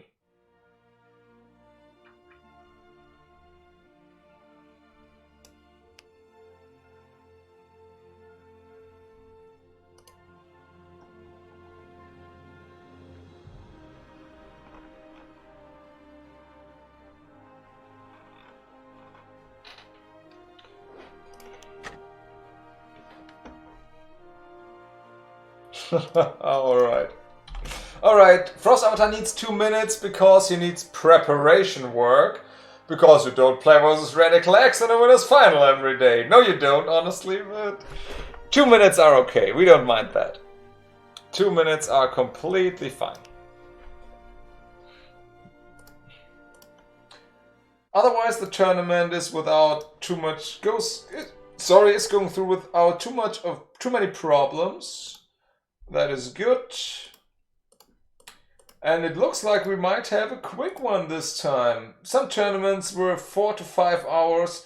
This one might be just over 2. Let's see about this. We are 1.5 hours in, even though we just started about an hour ago. And we're already at winners finals. After that, we might have the lower bracket semi-finals, then the lower bracket finals, and then the grand finals.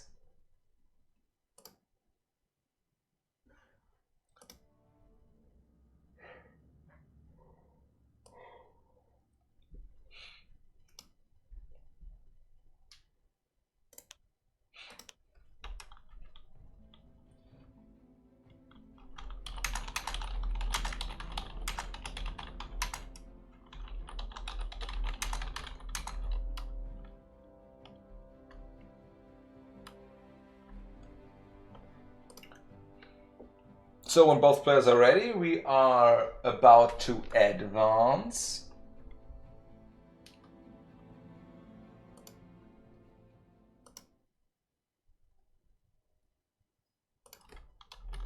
Frost Avatar's ready. Nope. Yep. Radiclex is still looking for the deck, or... Nope. Also ready, so let's do this.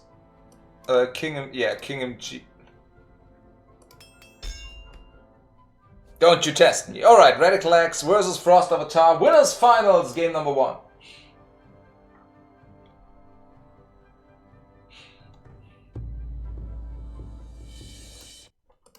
And here we go. On the line in the north, it's Frost Avatar with a Scavenger. In the south, it's Radiclex with a Swift Claw. Swift Claw start from Radiclex. Let's see where this leads.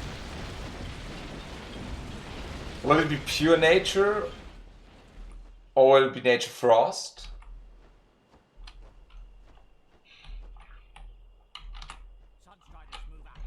Both players are already summoning their units. Nope, Redclax is not summoning. There comes the Dryad. Double Dryad, of course.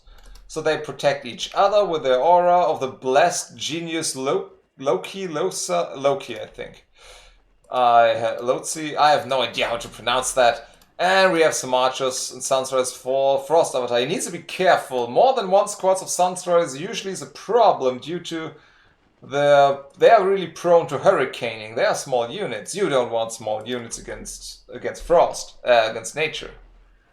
Oh boy, I feel with one hurricane this will be decided really quickly, this first fight. This day's scavenger won't live very long. And these archers are still bouncing around due to the hurricane. And oh, that is... I wouldn't say painful to watch, but man, that hurricane really decided it. You guys say that Nature Starter is too weak. It's not about the deck, believe me, guys. It's not about the deck. Yeah, Redclax taking this first fight with grace, and it's 1-0 for Redclax already. So it's Frost Avatar's map choice now, and yeah, of course, being the huge underdog, everything else would have been an uproar, but everything can happen in the world of Battleforge.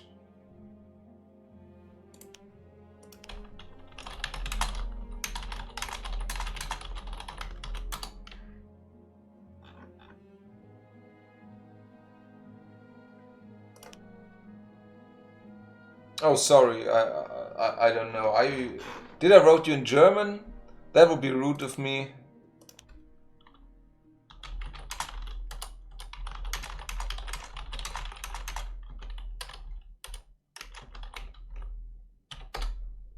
Yeah. Yes.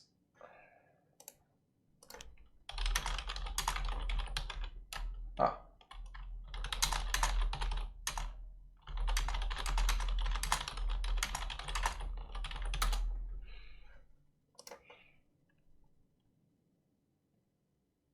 Alright, looks like we are going to Haladur. Unless he changes his mind. Map's open. But in the map pool is Haladur, Zimai, Wadzai, Elian, Layesh and Uro. Even though I must admit we had so many problems with Layesh last tournament that I really don't want to try this. I really don't. And the one who's causing all of these problems due to a different version of Layesh might be in this game.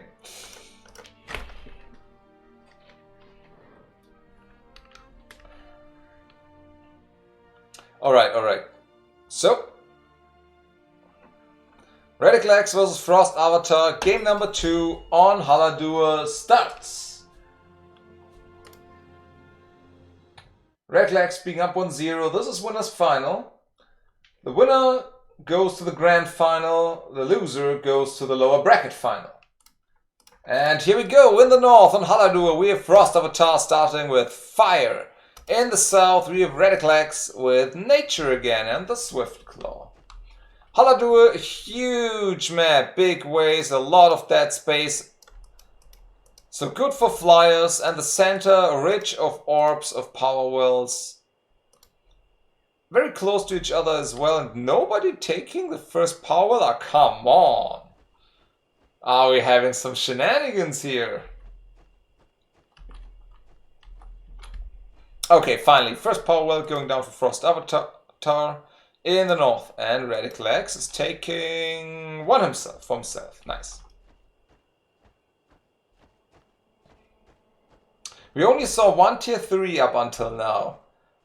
That was Ultra Cool versus Old Dirty, I think. And the double Dryad again, having the deja vu. That would be one hell of an eruption, man. Might leave them up with 10 HP though, but yeah. A mana wing! Oh boy, I haven't seen those I don't think I've ever seen those in a PvP match, in a tournament before. Are mana wings a thing? High tech. High tech, lack of Chincho, I need your wisdom. Okay, so Radiclax going in here. Teleporting over, okay. Helping in the focusing down of these units. Oh, sorry, that's my cell phone. I'll call that back later. Okay, so we are going in this battle, and these Dryads are barely alive.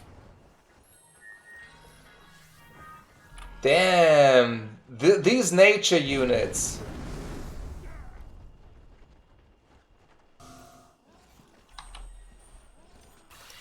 Again, a mana wing.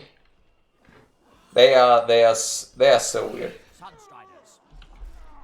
But I don't know, Frost Avatar might be holding this. Mana wing in the end still kinda late. Kinda weak, especially against these Sunstriders, I guess. Yeah, the damage is not the worst, but they're so squishy. With some micro, this is possible, I guess. And Blob jumping away, getting healed again. Trying to show off some mana wing shenanigans here, but up until now, Frost Avatar's holding.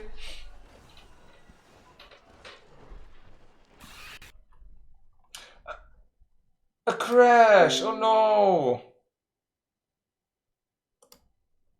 That's the second crash of this tournament mid-game. This is very uncommon. This is very uncommon. Oh man, I'm so sorry for all of this, but... Oh, let me put that thing on mute. Okay, so... Let's rehost this. I'm very sorry for that. Mana wing haters starting to DDoS. Exactly. Yeah, I don't know if anything has changed. There haven't been any crashes in-game, only at the start of the game. And that's the second one now, which is very confusing. I hope these don't continue to occur. Must protect my elo. So yeah. Sorry guys.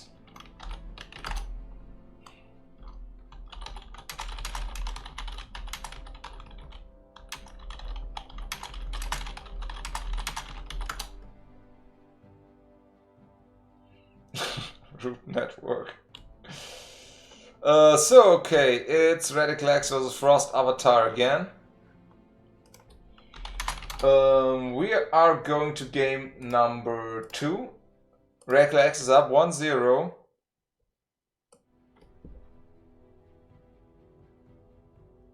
Razor Leaves. Holy crap, I don't think I've ever seen a Razor Leaf in PvP. I mean, they're not the most common unit anyways. So let's do this. Radiclax versus Frost Avatar, game number 2.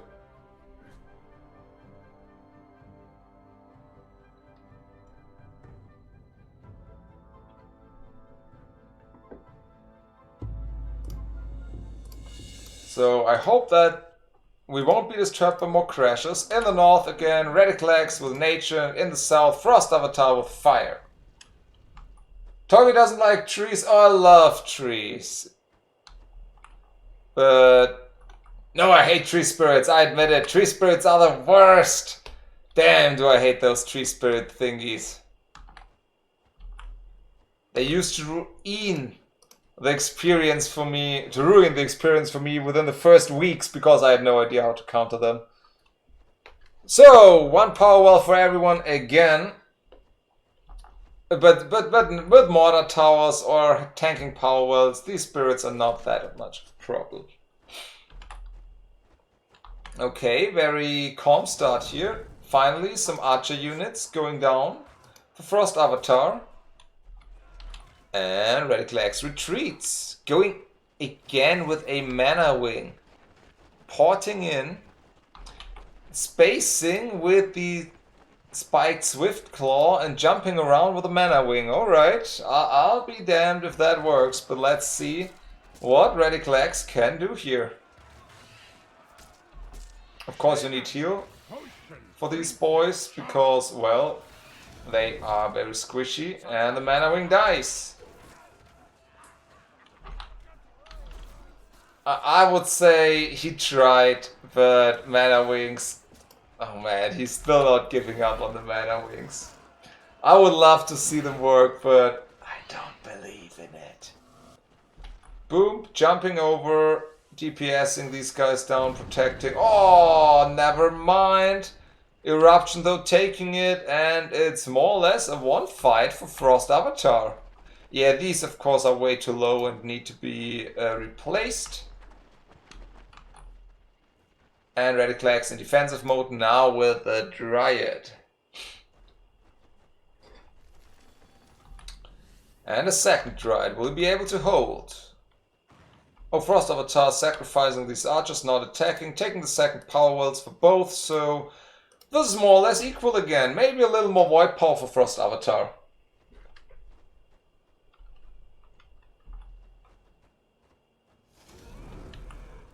Sunstriders, gear up.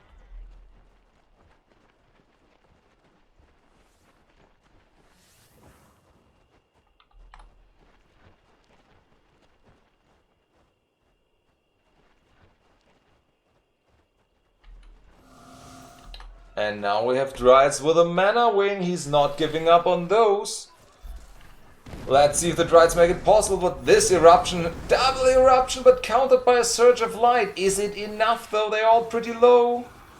First Dryad goes down. Second Dryad dropping. And is going down. One Mana Wing still in the air, but he is kind of not cutting it. And Frost Avatar again. Victorious in that fight. Maybe, just maybe, he should drop the Mana Wing play. We appreciate the fancy, man, but these hardly seem effective right now.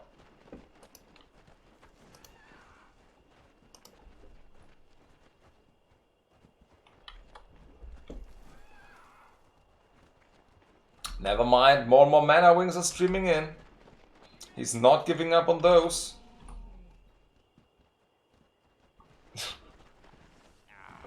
Yeah.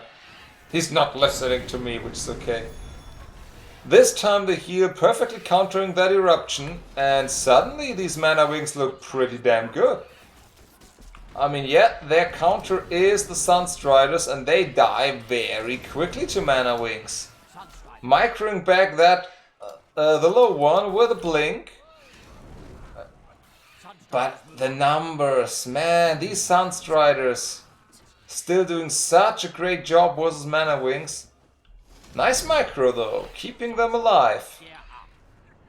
And finally, he's using the Hurricane, because the only thing that can attack air at fire tier 1 that is usually played is the Sunstrider. And this is small, so mass Mana Wings with Hurricanes usually are enough for... Oh man, that is so many Eruptions, and they work out so well. Another Eruption and this is basically over, but yeah, Radical Axe not taking any ground here. And losing another Mana Wing.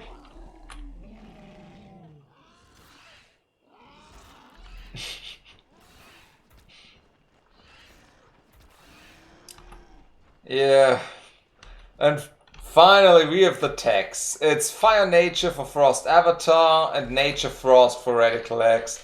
And this game is finally advancing to the next stage after staying to be a Mana Wing disaster for the first half of it. Let's call it that.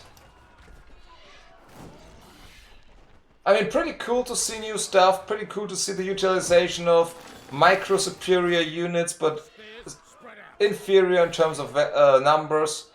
And now Radical Axe needs to show how it's done and go in with the Stonekin stuff. Burrow, of course, usually just trying to go for buildings, so yeah, just walking past that. And Stormsinger's kind of a decent counter for that. with a frostbite, focusing down this burrower. And now Reclex with more and more Storm Singers and one squad of Sprinters. This is a kind of a scary attack blob. Yep. Oh, that lava field, I mean, it hit a lot of units, but they're all going to regenerate. And there it comes, Crystal Fiend with a green affinity, dishing out the heals over time. Another lava field killing everything. Okay, maybe it was worth it. Wow. I would not have thought that this would be happening. Why didn't Reddy heal? I guess he got a little greedy and didn't think that the other guy can even manage a second lava field, because if he just healed up, that would have looked vastly different. But this little Crystal Fiend getting more and more value out there, and I think finally Radiclex has done it, because his units are not dying, his units are looking better and better, and are always being supported by the Crystal Fiend, and he just has so much more stuff out on the board now. And these Spirit Hunters are not effective at all as long as there's a Crystal Fiend out there. The heals over time just way too good. Again a Hurricane. And of course these units are all easily countered by Disable. And that is a kill power well, I guess, pretty soon. Radiclex is steamrolling with the Frost Nature now.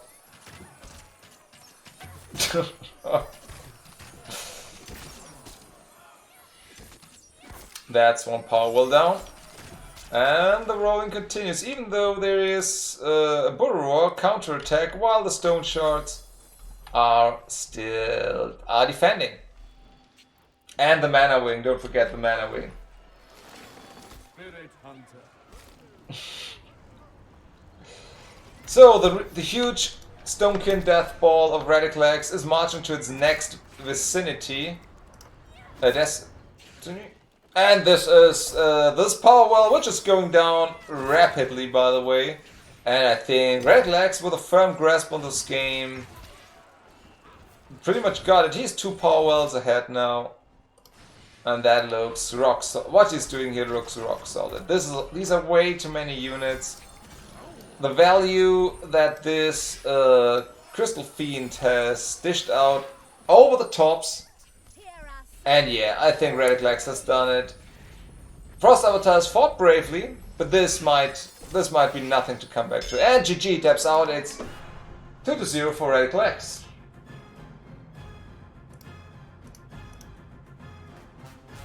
So we have a grand final, our first grand finalist, which is Radiclex. Maybe not the biggest surprise for some people here. And in the lower bracket, we have Dualord versus Sonaris. Are they in-game or can I watch that?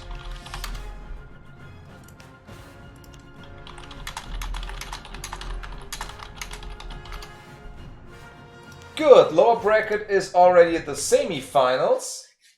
Dualord versus Sonaris. I hope they will wait for us for the next game, so we have a few minutes now. Those were some pretty cool games, I would say. Oh my god, we can do ad breaks now, right? Where's that button? Oh god, I've never done an ad break before. I don't think it's worth it or anything, but how would I even do it? Give me a second.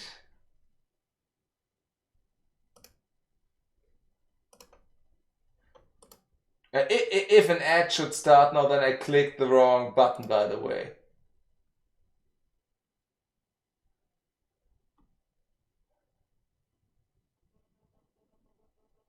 Oh, okay, boys. This is a. Don't worry. We won't run an ad. But I found the button. I found the button. So basically, the next thing we do is the lower bracket semifinals. For everyone who's not aware how the bracket looks, here's a link to it. You found your adblock button as well? Oh, super offended. Okay. I think I can check how much money I would earn if I ran an ad break now, but I'm pretty sure it would be below 1 cent. So yeah, whatever. It should be below 1 cent. So let's not do this. So Duel versus Sonaris is going on. The winner of the two will fight Frost Avatar for the lower bracket final, and then we can go into the grand finals.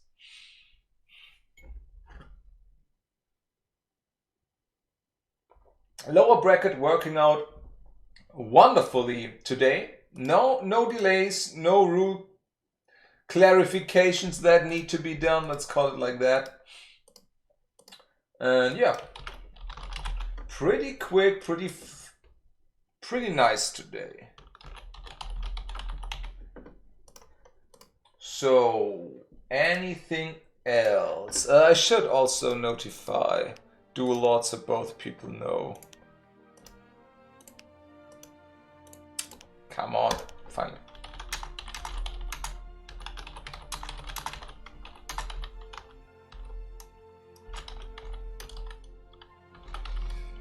So we've seen a lot of Nature and Frost starters today, which is good. Also some Shadow and Fire starters, of course. Perendos says, you should add a PvP server where everyone has all cards and upgrades, otherwise people have advantage. That's true. This is not the first time I hear this, and I must say it for testing decks, it might be not too bad. On the other hand, this open stress test is running for more than a year. Everyone who wants to have a certain deck does have it right now. I think I had a more or less perfect PvP and PvE deck after 1 month, and that was when nobody knew the speedrun techniques for gold, when there wasn't huge promo cards that everyone had, or in general the economy was a lot more expensive, or because you didn't have anything. Also, there were bugs around like losing all your Battleforge points. When I had the first time 1100 Battleforge points, they all just got deleted by a bug, and I never saw them again, of course, so that was a little frustrating. But yeah, I think something like a test realm for PvP decks would be decent. On the other side, I must admit, it's a pretty cool thing to collect cards and everything, so I like that as well. Sinjo says, I need like 12k Battleforge points to fully charge Harvester, and that's kind of required to play Pure Shadow for 2 and 2. Yeah, I admit that's one of the more expensive decks. EA Games in the wallet. Yeah, probably that would help. Probably that would help. But that's the most expensive deck as well, so yeah. If you take a pure fire deck and take out the Fire Dancer, then you won't have any really expensive cards. Only the Juggernaut with his 350 or however how much you need would be the next expensive one. So basically, yeah. Without the Fire Dancer, Pure Fire is one of the cheapest and best PvP decks there is.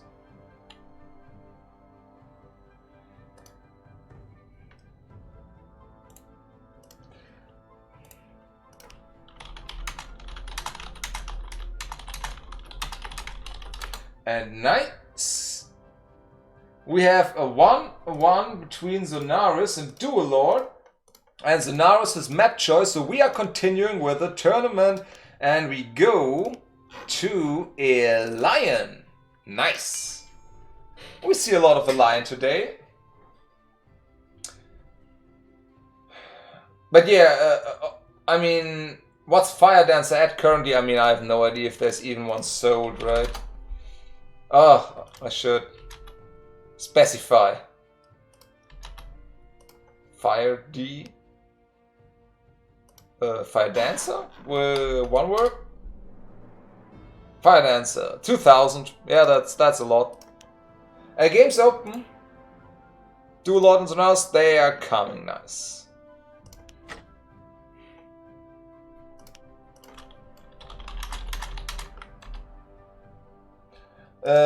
Yeah, as Hightech has pointed out, I'm a private person. I'm neither a game master nor in any way associated with the crew around Skylords Reborn. I'm paying for the tournaments out of my own pocket, maybe with some generous donations from one or the other guy.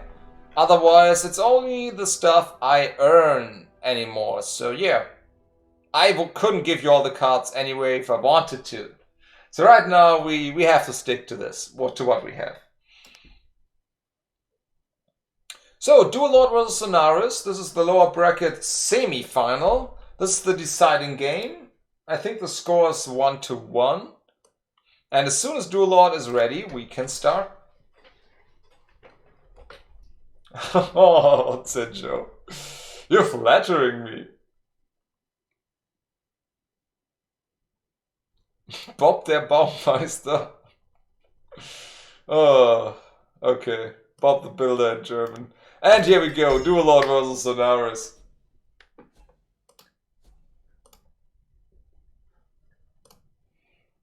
On the Lion. A map that we are seeing a lot. I think Hylardur and the Lion are the most played maps. Everyone, most of you people might know that I love Uro or Zimai, but that's just me. So in the north we have Dual Lord with Shadow, in the south we have Zonaris with Shadow. Alright, so Shadow Mirror on tier 1.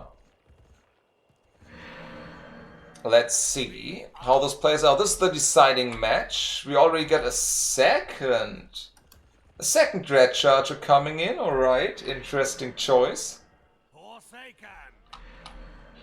While we on the other side have just Mass Forsakens, with of course the first Dread Charger.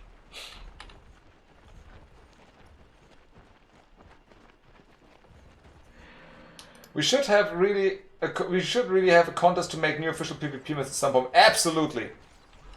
So here we go. Dual Lord going in. Zonaris taking that first Dread Charger out, but the second one is still around. And we even have Wrath Blades. Oh Lord. I'm always wondering why they are not used, because their numbers are pretty good and their ability as well. So it's pretty nice to see them used now.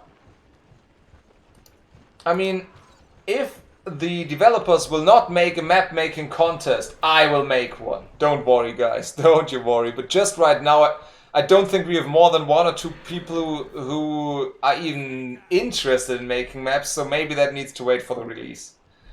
Or when the release is announced and more people are streaming in again. So, Wrathblades and the Dread Charger annihilating these poor Forsakens. And we have a tier 2 Shadow Nature from Zonaris sneaking this one in, and Dual Lord rather taking his own and not focusing this monument. With 3 squads of Forsakens, I think he could have dealt a crap ton of damage though. Amazon is making maps and apparently has a team. Oh, that would be awesome.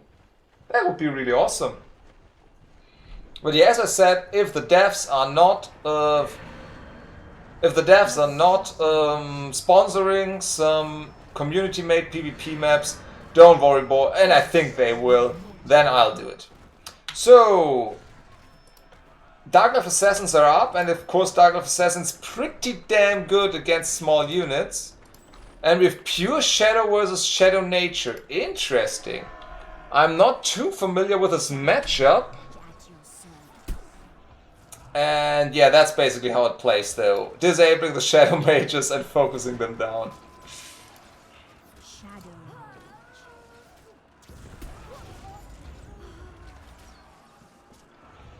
Even nasty surprise, but yeah. Both people yet holding. No tier 2 towers up right now, because that would be a distance where they could still shoot. And we have Nightcrawlers coming in.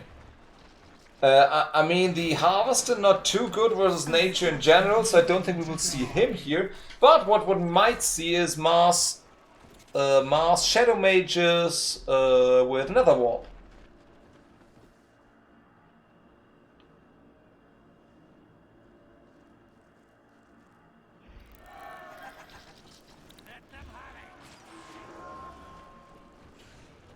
Tronax geht's. Moin, wie geht's? Hey, hey, we are having a tournament right now. This is loser bracket. Oh, I did not show the...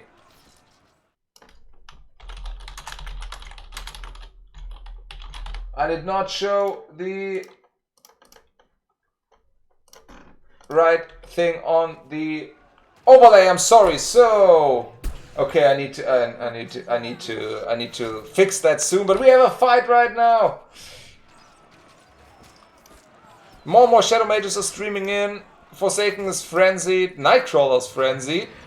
And at least a little bit of damage is being dealt to the monument. I need to tap out again, so it will stutter a little bit.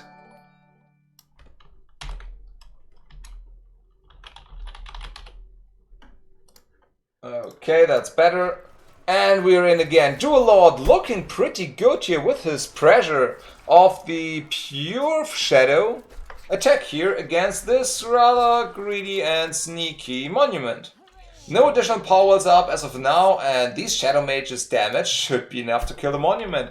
He is trying to get around for a counter attack, obviously, or a side attack into these Shadow Mages. Or a nasty surprise, but that barely hit anything. I think this and this poor little guy... Wait, is he retreating? Okay, that one could have shot one more time, and he's getting this monument if he wants to, that is. He's not attacking it right now. Never mind. Boom. Everything's dead. Wow. And that is a killed power well, and it's looking pretty good for Dual Lord.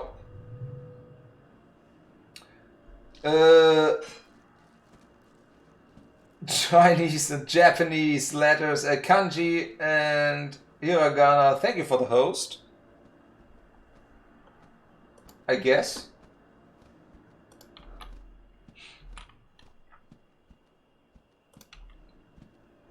No notification from the stream though. Never mind. Dual Lord getting up his power well now and is in quite the good position with his pure shadow here. While on the other side we have the poor Zonaris back to tier 1 and unable to take this power, unable to take this monument now just because because of the power well. The notification was long ago. Oh, I didn't notice it. Yokoso doitsu e. Watashi wa Toggy desu. And that's all my weak Japanese that I will use. I could do some more, but to spare you the cringe, I'll continue to cast the game. Dual Lord now on a roll. Monument for Zonaris just up again, but man, this is under a lot of pressure.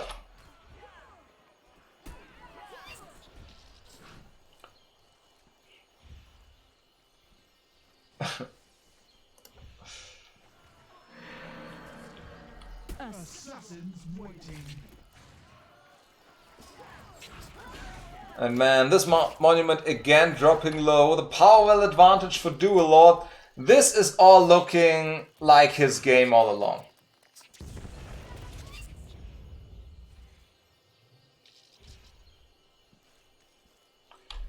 Oh, just 300 HP left. I don't think he will be able to hold this. 6 HP left. Oh my lord. Okay, next unit attacking will do it.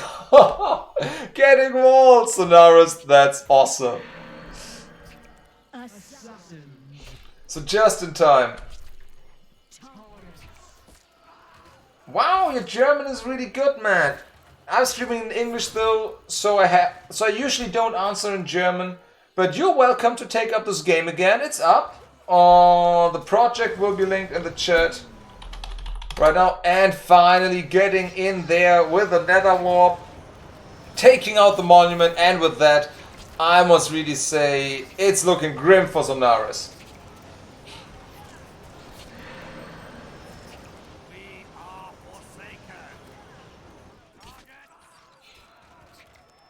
Yeah, Zonaris will hold this and can get his tier 2 again, but he is falling more and more behind against Dual Lord, who could just take another power well and still go ham at him. Viel Spaß, Dankeschön. Dankeschön. Ah, you're German as well. I'll stick with English. And finally, we have the promo harvester coming out from Dual Lord. Yes, I'm also German, like basically 50% of the community. And he is taking the secure entrance through this wall. Needs another one though.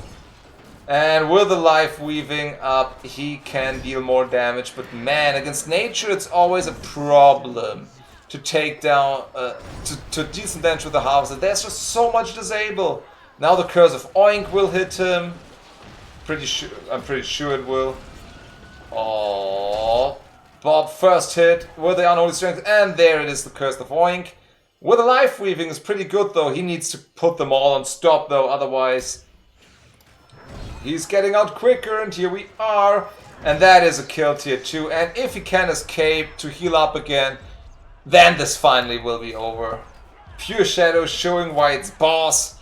And with this promo harvester, man, that guy, the Undead Destroyer, taking out these 3 pieces of wall and gate and the power well, not the power well, the monument, without a problem. I mean, I don't mind anyone talking German, but usually if I answer in German, I also have to translate for the rest of the viewership, and yeah. So if you're able to understand and talk in English, just do it. And this should be GG. He taps out, and Dual Lord is taking it 2-1 in this pretty cool game. So we have a lower bracket final, which is Dual Lord versus Frost Avatar.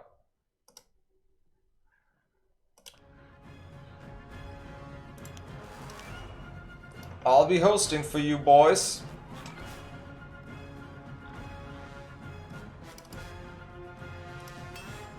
I'll be hosting for you, so let me put the overlay to good work.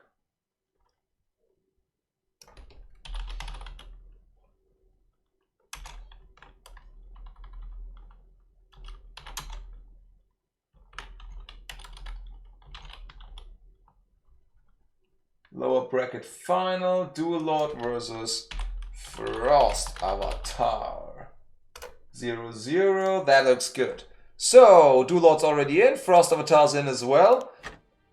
Good luck, have fun, gentlemen, because now it's starting to get interesting. It's best of 3, of course. Only the grand final is being... Wait, what kind of deck is this?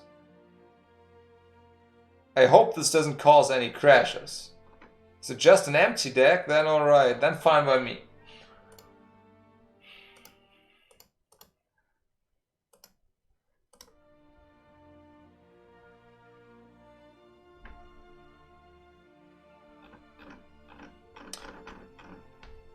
And the winner will play Radical X in the grand finals here. Good luck and fun, sir. Sirs and Sirzettes. Skylords and Skyladies. Lower bracket final, here we go.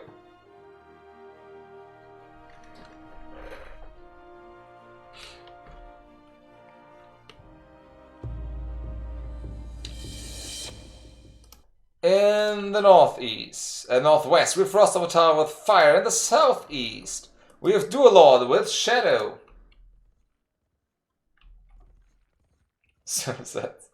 Tick Ramos, welcome to the stream. So, oh, they are trying to get some action on early, I see. Alright. Dual Lord summoning in the archers, the Forsakens. Also some Sunstriders coming in.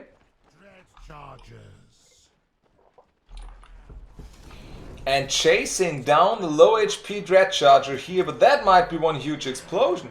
Never mind, Wrathblades joining the fight immediately, and that is a very melee heavy army. Usually you don't expect this. Wow. And Frost Avatar getting more Thugs out, which is not the correct choice here, because they are being hard countered by basically anything that's out right now. Dual Lord with a very convincing tier 1 fight and is looking super dominant here. With his Wrathblades and the... Wow. Finally someone utilizing the Wrathblades. And that looked pretty sexy.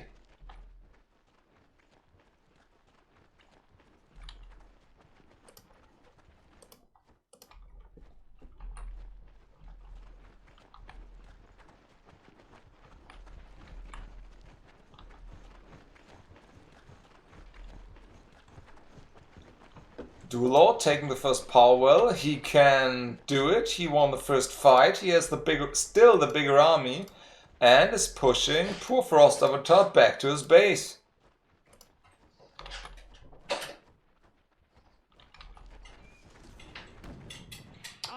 Frenzy Fake not went through with it. Could have done though, since these Forsakens are going to die anyways.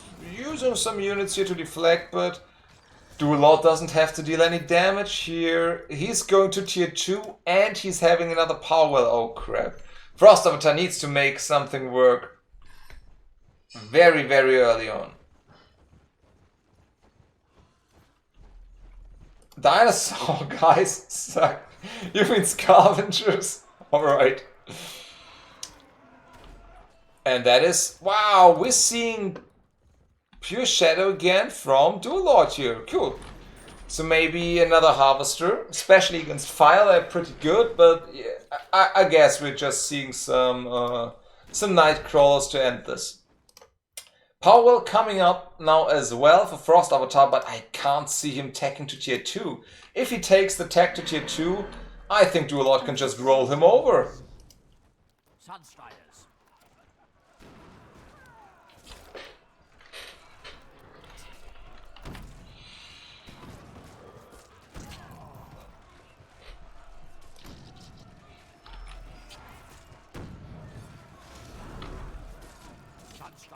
And suddenly there are frenzied Nightcrawlers on your power worlds, burning out Wrathblades as well, and Dark Elf Assassins with Unholy Trance.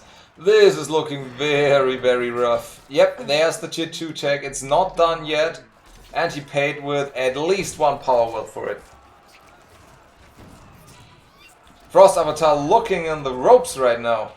Duelord with pretty big force, still in the main base of Frost Avatar.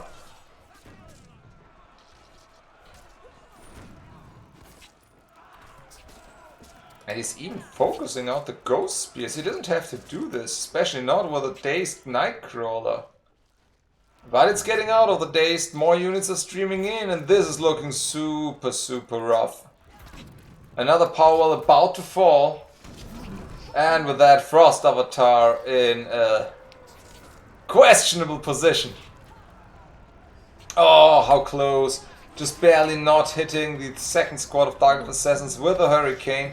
And even his monument is getting focused. What the hell was that? I have never seen this before, but it was pretty cool. Yeah, that is all the monument down. Frost Avatar on the ropes. This would be one hell of a comeback if you could make it, but at this point of time, I don't think it will work. And GG 1-0 for Duelord.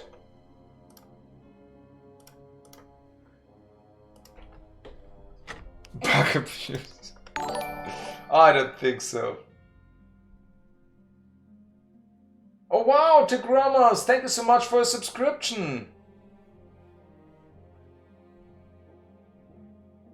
Founder and 5-month subscriber. Thank you so much, man. Thank you so much. Right, I wanted to check over the badges. That is on the to-do list, don't you worry, guys. The different subscriber badges or founder badges will include the ranks of the PvP ranks of Battleforge. I just need to make it work. So it's 1-0 for Duelord, and Frost Avatar is allowed to pick his next map.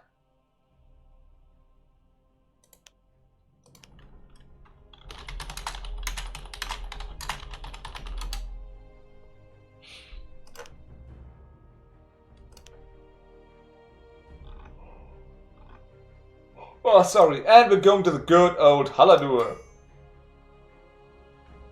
Founder badges are customizable too. I have no idea what founder badges are, honestly. So, maybe? They're new. I haven't read into those too much yet. So forgive me for that. But the subscription badges, they definitely are. Of course, I would make the founder badges a little more exclusive, don't you worry. But again, thank you so much for a sub. And we're going to game number 2 between Dual Lord and Frost Avatar. Good luck and fun, gentlemen. Who will advance to the grand finals with Radical X? Will it be Dual Lord or will it be Frost Avatar?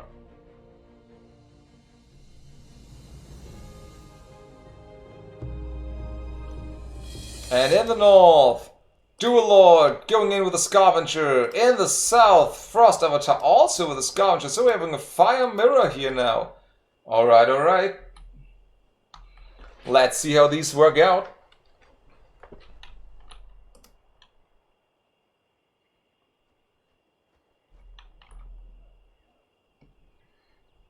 Both players not taking the first power well. Wow.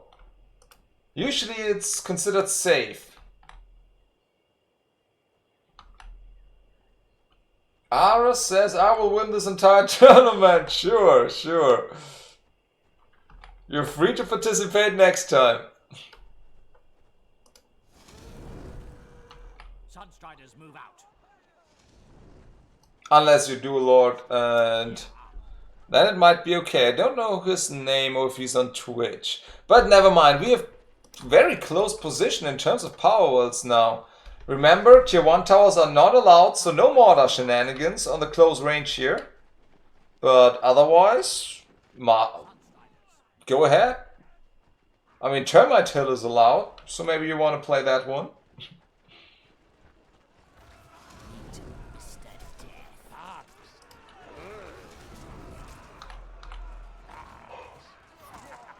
Okay, okay. 2 squads of thugs coming out, focusing down these archers, but are taken out within the day status. It's pretty much the same happening over here, but Dual Lord having them safe already. So it looks a lot better for Dual Lord down here. Winning the top fight and holding his ground in the bottom fight as well right now. Decent eruption. And the Scavenger coming in for the help. More thugs are streaming in. Good eruption though. Might have kept him in this game. Keeping both alive though, never mind. Sacrificing those one. Okay, it was just 5, not 6, but okay. Okay, he wanted fresh void power and they got it. Both players getting another power well.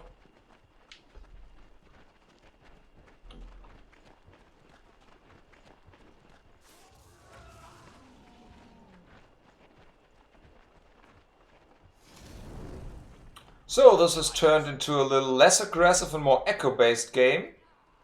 Or at least I don't see anyone winning anytime soon because they're both not utilizing Zunderers or structures or what else.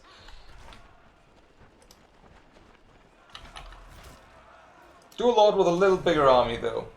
Sunstriders move out.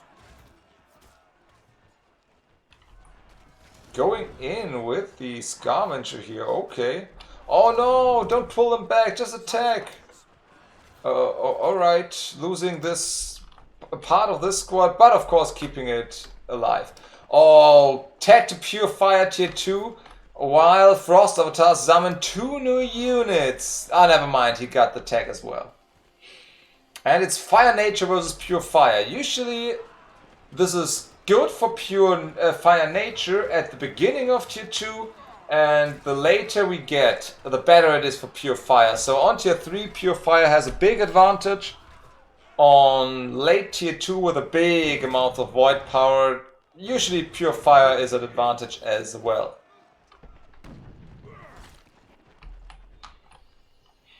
So, equal tech level, equal power wells.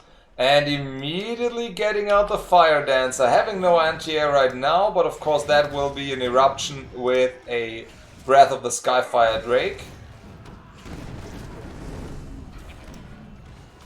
Or not. Yes, so there we go. And this Fire Dancer is pretty free to pump away this power well. This should be a good power well already. Never ever leave a Fire Dancer unchecked for too long. She will ruin your day. These girls have so much destructive force and... Bob. Power kill for Dual Lord. It's again looking pretty well for him.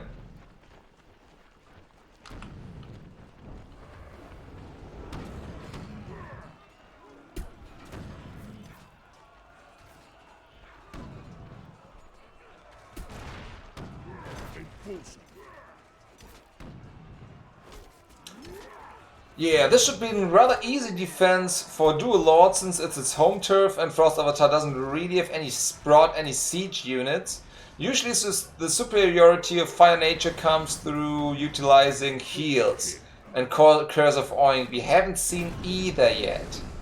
So the longer this goes on, the better it is for Dual Lord since he got more power wells.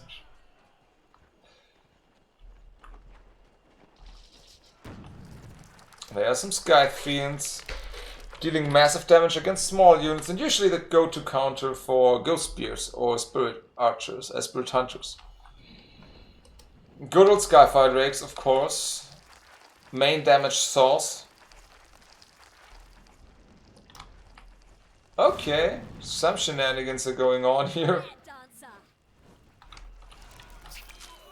But this is a pretty huge force already and a lot of damage attacking this power well. This Gladiatrix is chasing down that one and the power falls so quickly to these units. The destructive force of pure fire, as long as it's on offense, damn is that a good deck, man.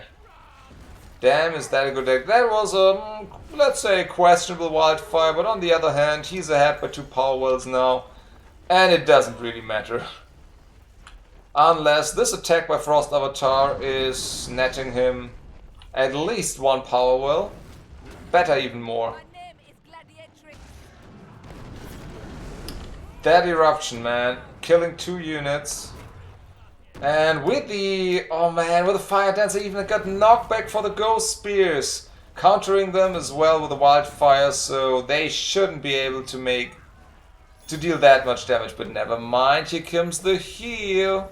And a second Wildfire. Okay. Dual Lord absolutely does not want to lose this power well. And with a knockback of the Fire Dancers and 2 Wildfires, this power well stays up.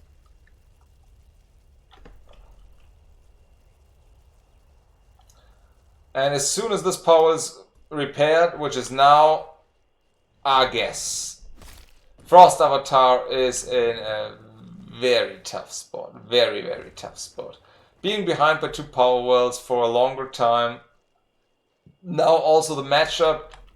Pure Fire getting better and better the more void power there is, so they can utilize their direct damage spells pretty well. This is not cost effective. And it's looking better and better for Dual Lord.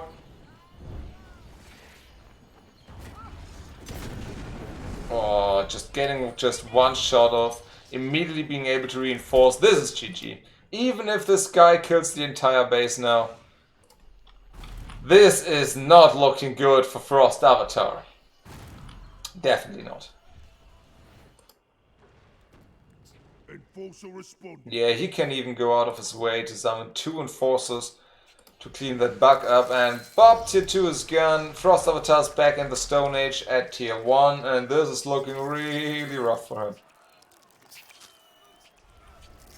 GG, it's 2-0 for Dual Lord. And we're going into Grand Finals. It's Dual Lord versus Radical X. I'll host the map.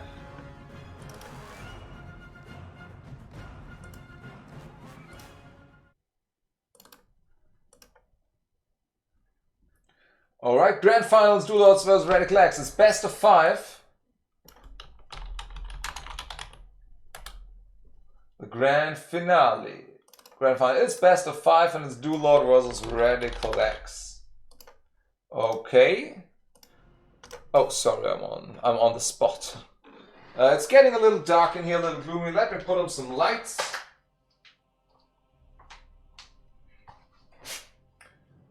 And here we go.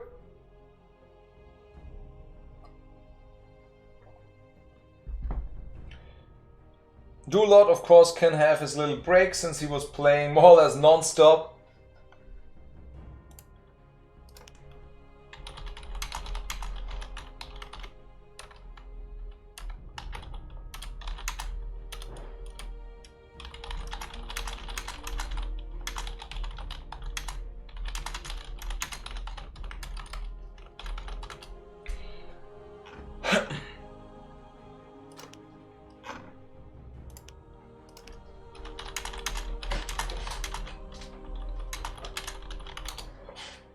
is that vodka in a beer mug. What else would it be, huh? What else would it be?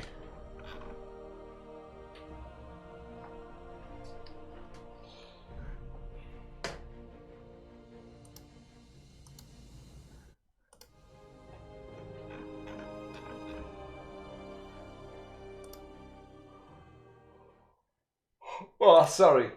Okay, so we are at Grand Finals. It's 2.5 hours into the stream. Dual Lord is in, very good.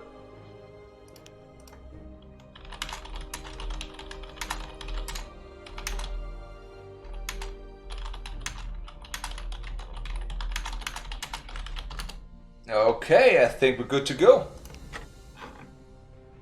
Frost Avatar, please go ready. Observers should never delay the game.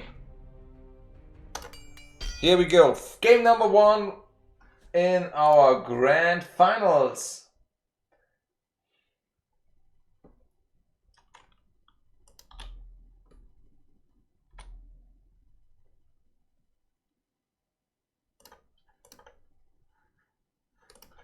In the north, we have Dual Lord starting with Shadow. In the south, we have Red Legs with Fire. 1 second.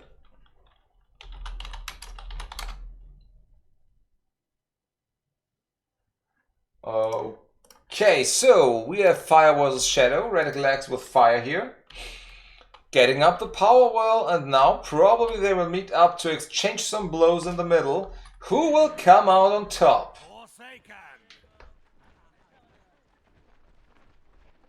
Pale Riders.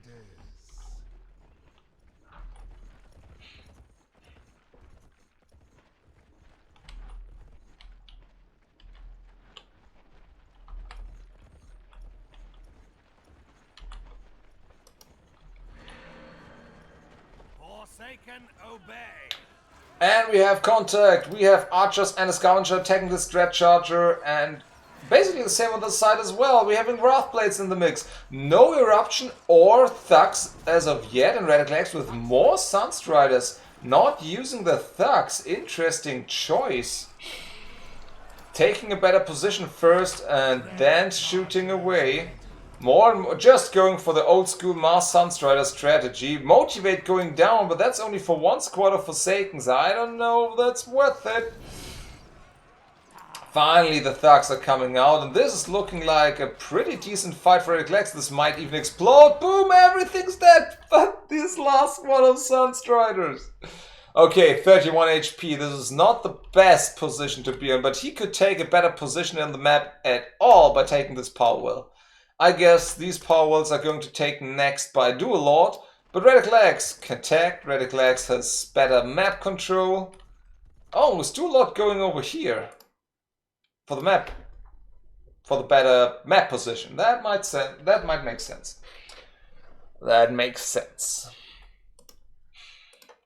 So the first fight was pretty much a draw, maybe a small advantage for Red Legs, and he already got his power well up like 30 seconds earlier.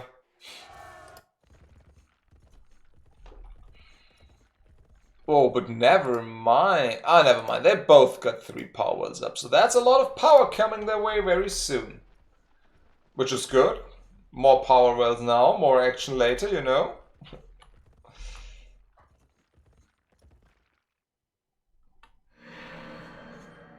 Forsaken. Okay.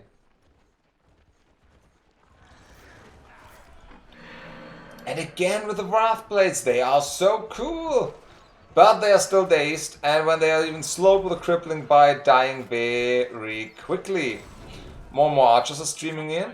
So right now this fight looks rather good for Radical X. Pulling back the Scavenger to safety. Also the squad of Sunstriders until they're out of the daze. And they both need to focus. Oh, even pulling around the Thugs. So he can't explode for all 3 squads.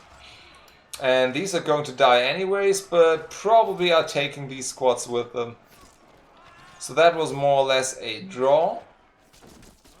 Again, a squad of Sunstriders, 2 HP this time is left. Man. And here comes the Red Angry Lobster, the Zunder is on the field. Never mind, he's taking his own power well as well. So that's a lot of power wells early on and a counter-attack with the Zunderer and the Scavenger on the top base as well. Okay, interesting. Dulord kinda needs to defend both and he needs to do it fast. Has to split his units, of course. But man, this looks like he's at least getting one of these power wells.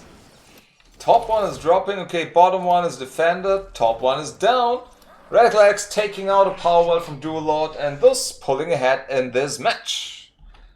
In the meantime, he's getting up his nature, so it's Fire Nature from Radical X. 4 power wells outside of the base and the tech is on. So he's ahead 1 tech level and 1 power well. Does Dual try to take out a power well now? I mean, this is almost done. Simple Curse of Oink will defend this. Oh lord, Dual looks in a lot of trouble. Yeah, the lava field burning away those tier 1 units and it's looking rough for Dual, that's for sure. Taking up his tier 2 finally and we have Shadow Frost. Okay. Shadow Frost versus Fire Nature. I think that's better for the Shadow Frost.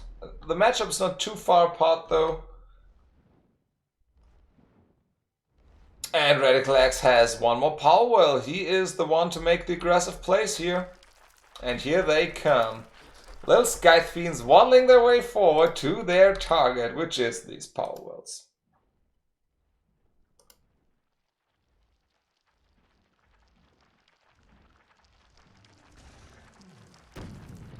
And in the meantime, even going for a counterattack with a Vile Blood.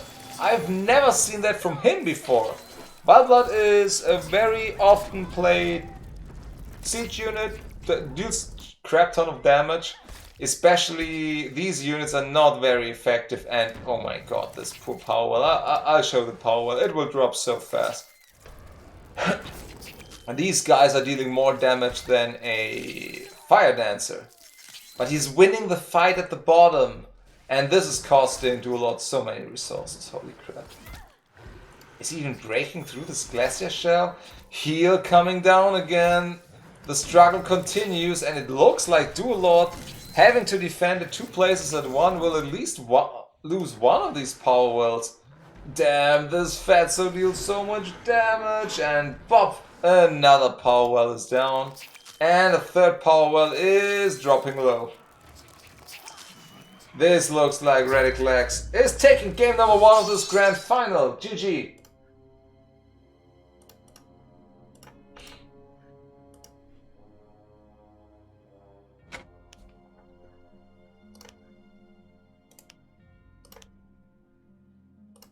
So, remember it's a best of 5, so the first one to High Tech, thank you so much for the 100 bits. And we're going to Haladur. Thank you so much, man.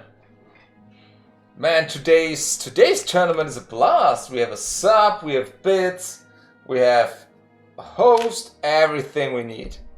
And we have decent games, I would say. So, game number 2, Radical X vs Dual It's up, Radical X up 1-0. And the choice of Dual is Haladur.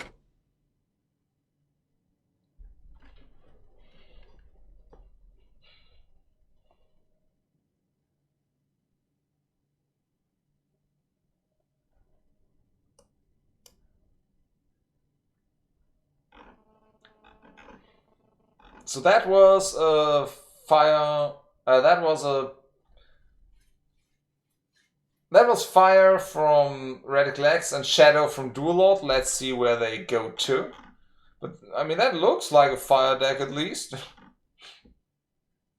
And once Radical X is ready, we can continue.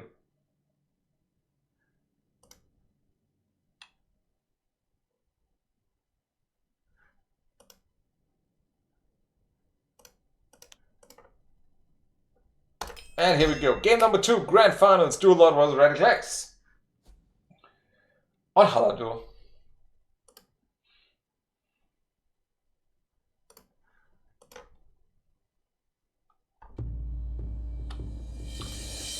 So, in the north, we have being up by 1-0 Radical X with Frost. Oh wow, in the south, Dual Lord with Shadow. We saw his Frost versus Dual Lord before on a Lion, and Radical X completely master archers Frostglyph this poor Frost player to the grave, to the lower bracket. So let's see how well this will be working out. First Power Well is getting down, and he's taking a defensive position. Dual Lord is rushing through, not taking a Power Well as of yet. Does he really want to contain his opponent? This is usually exactly what Frost wants. Oh Lord, that is... Here's Master Archers, it's GG. And pure Shadow tech immediately. Pure Frost tech immediately as well. This is going to be a very interesting game. Let's see. How good is Pure Shadow versus War Eagles? I mean, they have the Night Guard, and the Frost Mages are pretty good at the defense versus War Eagles, so yeah, I guess. Wait, Dual Lord played without Night Guards in previous decks. Oh lord, that might be a problem versus War Eagles. Hear our song, fear our blades.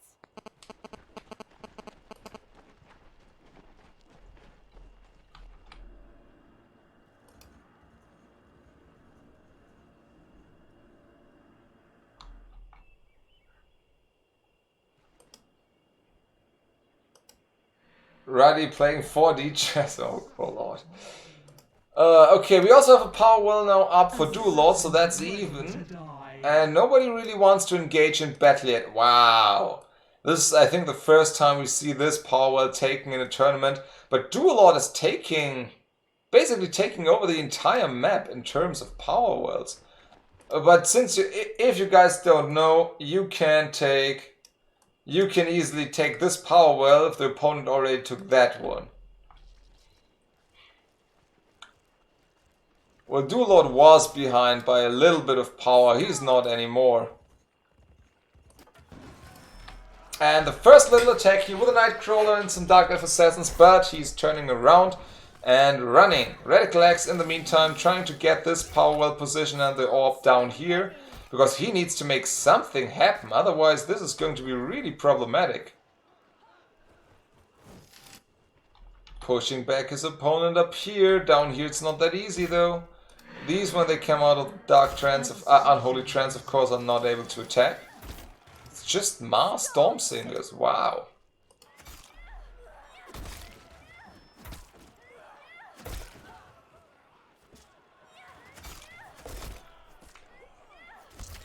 But the Storm Singers work.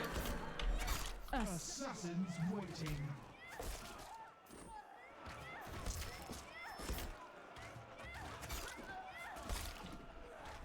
Oh man.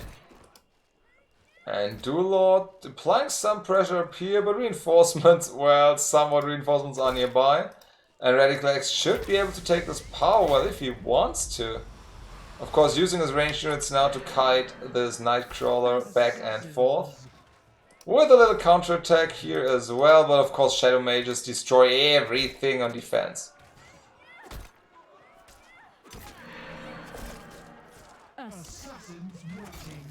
Man, these skirmishes are going on forever without a decisive victor here. Even though it's looking good for Radical X all the time. I guess he can take this Power Well soon, if he wants to. Except Master Archers, Shadow Mage running away. Of course, the Master Archers are... I mean, who wouldn't be afraid of these Master Archers? Look at them with their stubby little legs. All hail the Master Archers. Yeah, the skirmishing goes on. Nobody takes Power Wells as of yet, but it will happen soon. As soon as this fighting area is cleared, the winner will take a Power Well down here. I mean, he could just walk over and take that one, but I guess it's too boring. I don't know. And finally, Radical X taking a Frost Mage in the mix so they get disabled. Man, this has been going on for way too long. Stormsinger getting shot at from the Shadow Mage, dodging the last bullet, and finally taking this forward power well. Whew. Having a secure tier 3 and a better base to siege here. Decent spot for ready now.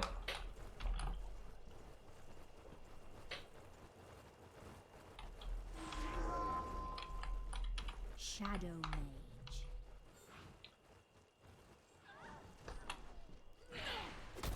Decent spot.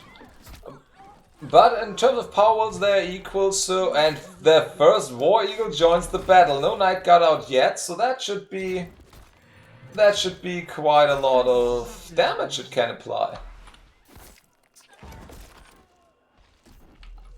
Shadow Mage at your service. And it's not contested yet. This War Eagle can do whatever the hell it wants. Power well is slowly but surely falling. Sonic Scream coming in, but missing the Shadow Mage. And of course, with these Shadow Mages up, everything will be bombed down very soon. I think Duelord will be able to hold this. Man, don't you wish for an eruption now? That was really close, but I guess the power well will live. Okay. Is he saving for Harvester now? I mean, can he even save for a Harvester now? Is a Harvester even a good idea versus Pure Frost? Yeah, Lack Ops is not wrong, you know. Every Master Archer spam won the games in the tournament already. It was just one game, but okay.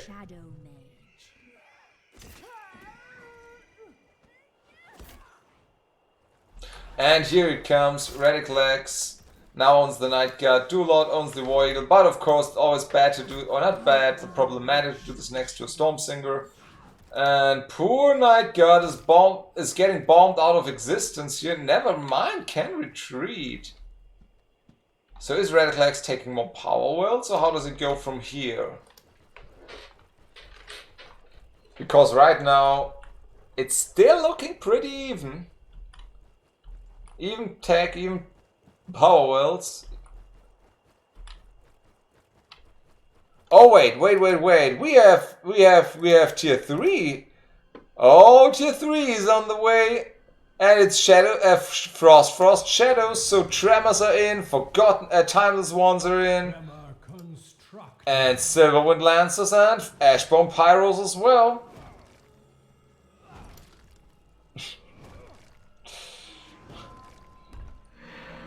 Damn, this Tremor, even though there is a Unholy Aura, he kills the power well, and this tier 3 got him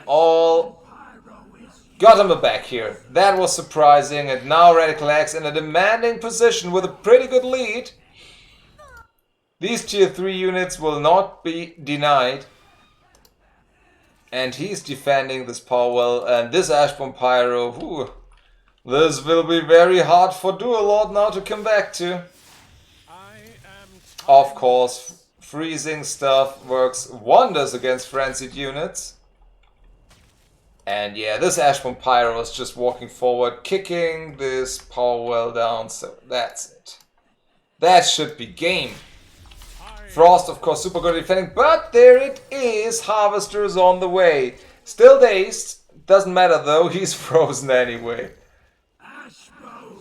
And the Ashbone Pyro's out, cleaning up the other units first, but still, look at that. Second power well, next power well down, next monument down. Even if he's able to kill the stuff here, GG, it's 2-0 for Radical X, and we're going into the maybe deciding match of this tournament. If Radical X takes one more, he wins this tournament. Wow. Frost tier 3, Ashbone Pyros versus Harvesters. Alright, alright.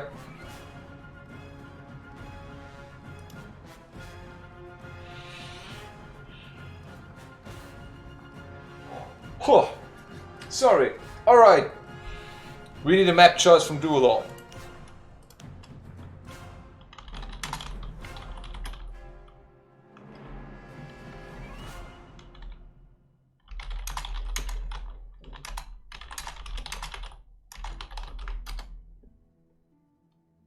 Man. This Radical X sneaking in a tier 3. And we're going to another fan favorite, it's a lion.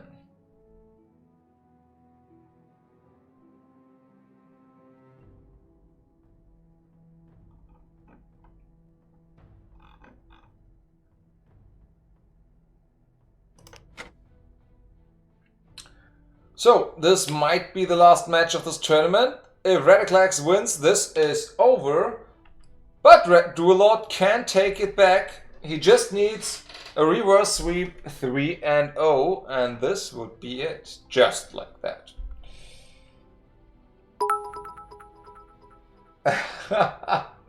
Thank you for the bit, High Tech. And here we go. Good luck and fun, gentlemen. Game number 3 of the grand finals between Radical X and Duelord.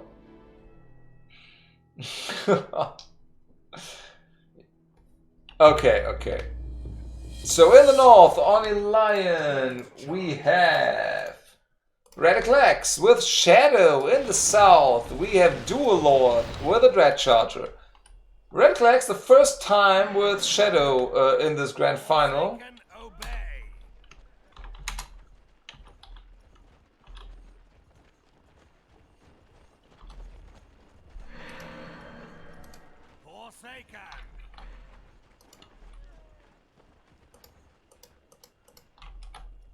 Both players with their Shadow Forces, no Wrathblades out yet, but a second Dread Charger for Duelord.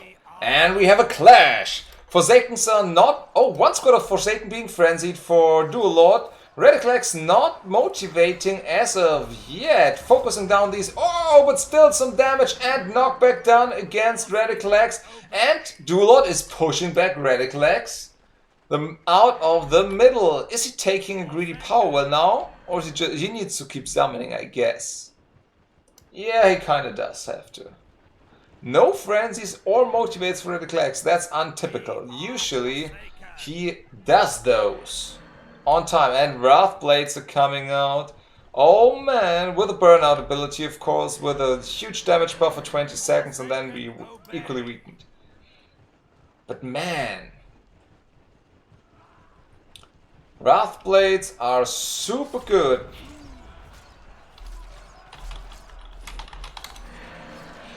And here they come. Burnout Wrathblades are crushing into these Forsakens, but they are being taken out pretty quickly. Pretty quickly. 3 squads of Forsakens being left for Duelord and 4 for Radical X, but he keeps running away. Needs to focus out these melee attackers again though, otherwise he might have problems. But man, that focus firing, these guys are not doing anything. And Radical X so sure of himself that he even takes a power well. Wow, he needs to do some frenzies now, right? He just needs to defend. Motivate, but only on 2 Forsakens. Is this the influx of power that Duelord wanted? I think he might be a little underwhelming with that. Oh, and just before they get out of the daze, they get taken out, and Radical X in a commanding position in this final. Oh Lord, being ahead by 1 power well, repairing it instantly. Duelord coming in with a Dread Charger needs to make something happen, at least get another power of himself. Now he needs to hold it though, Radical X already coming in. This is not gonna be easy. Duelord, is he exploding? I don't think that this is worth it running in here. He's losing so much HP for just a few hits on the Forsakens. And the Dread Charger goes down. Oh Lord, Radical X with a huge army coming in, and that is going to be an explosion if I've ever seen one. But not in time. Duelord tapping out, GG, and Radical X is our old and new Stress Test Open champion. Damn, that was a quick-paced, high-action last game. And we have a winner!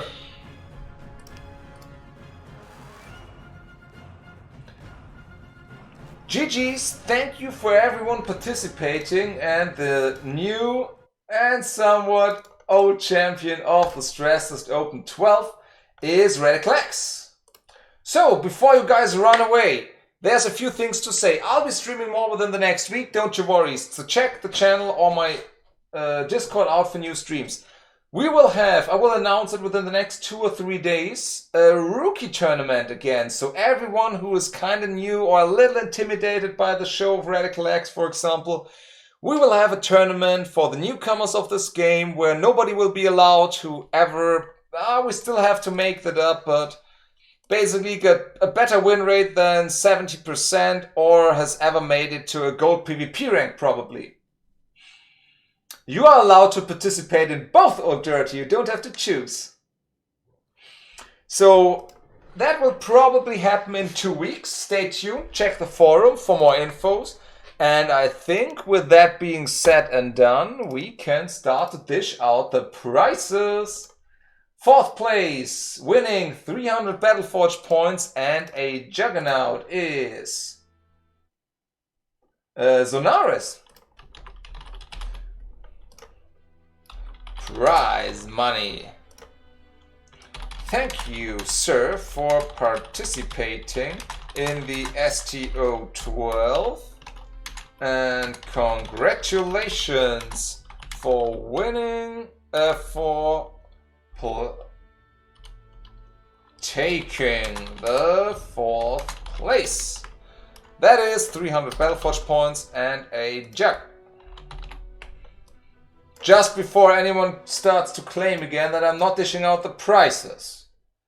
Yeah, it would be cool to see some newcomers. It would be cool to see people participating in the tournaments again, especially the rookie tournaments. We need more players. I would love to see this community grow again. I would love to see a bigger fan base.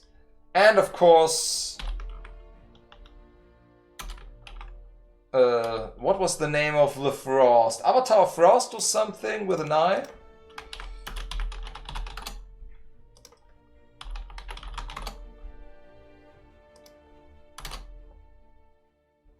Oh, it's an L. Okay.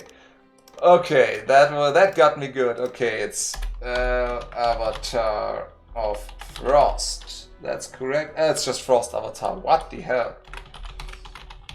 So now we got it. Prize money.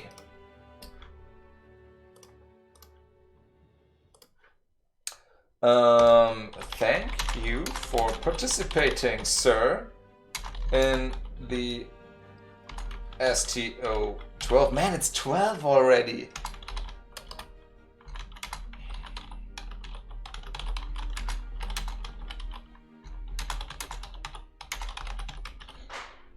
And here we go. It's 500 Battleforge points for you and a Lost Spirit chip, I think.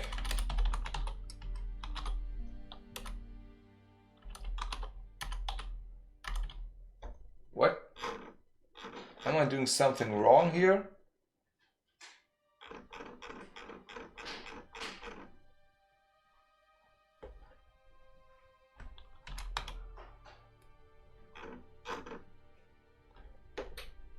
Okay. Lost Spirit. I know I have Lost Spirit chips. Where did they go? Am I... It's disabled via filter? Your tier 4 is disabled. Oh, thank you so much. This will go to YouTube. Yep. Wonderful. But thank you.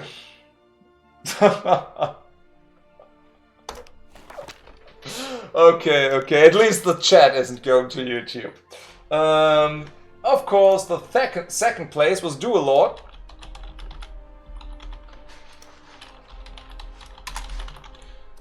So, sir, thank you for participating in the STO 12. STO12. And congratulations, man.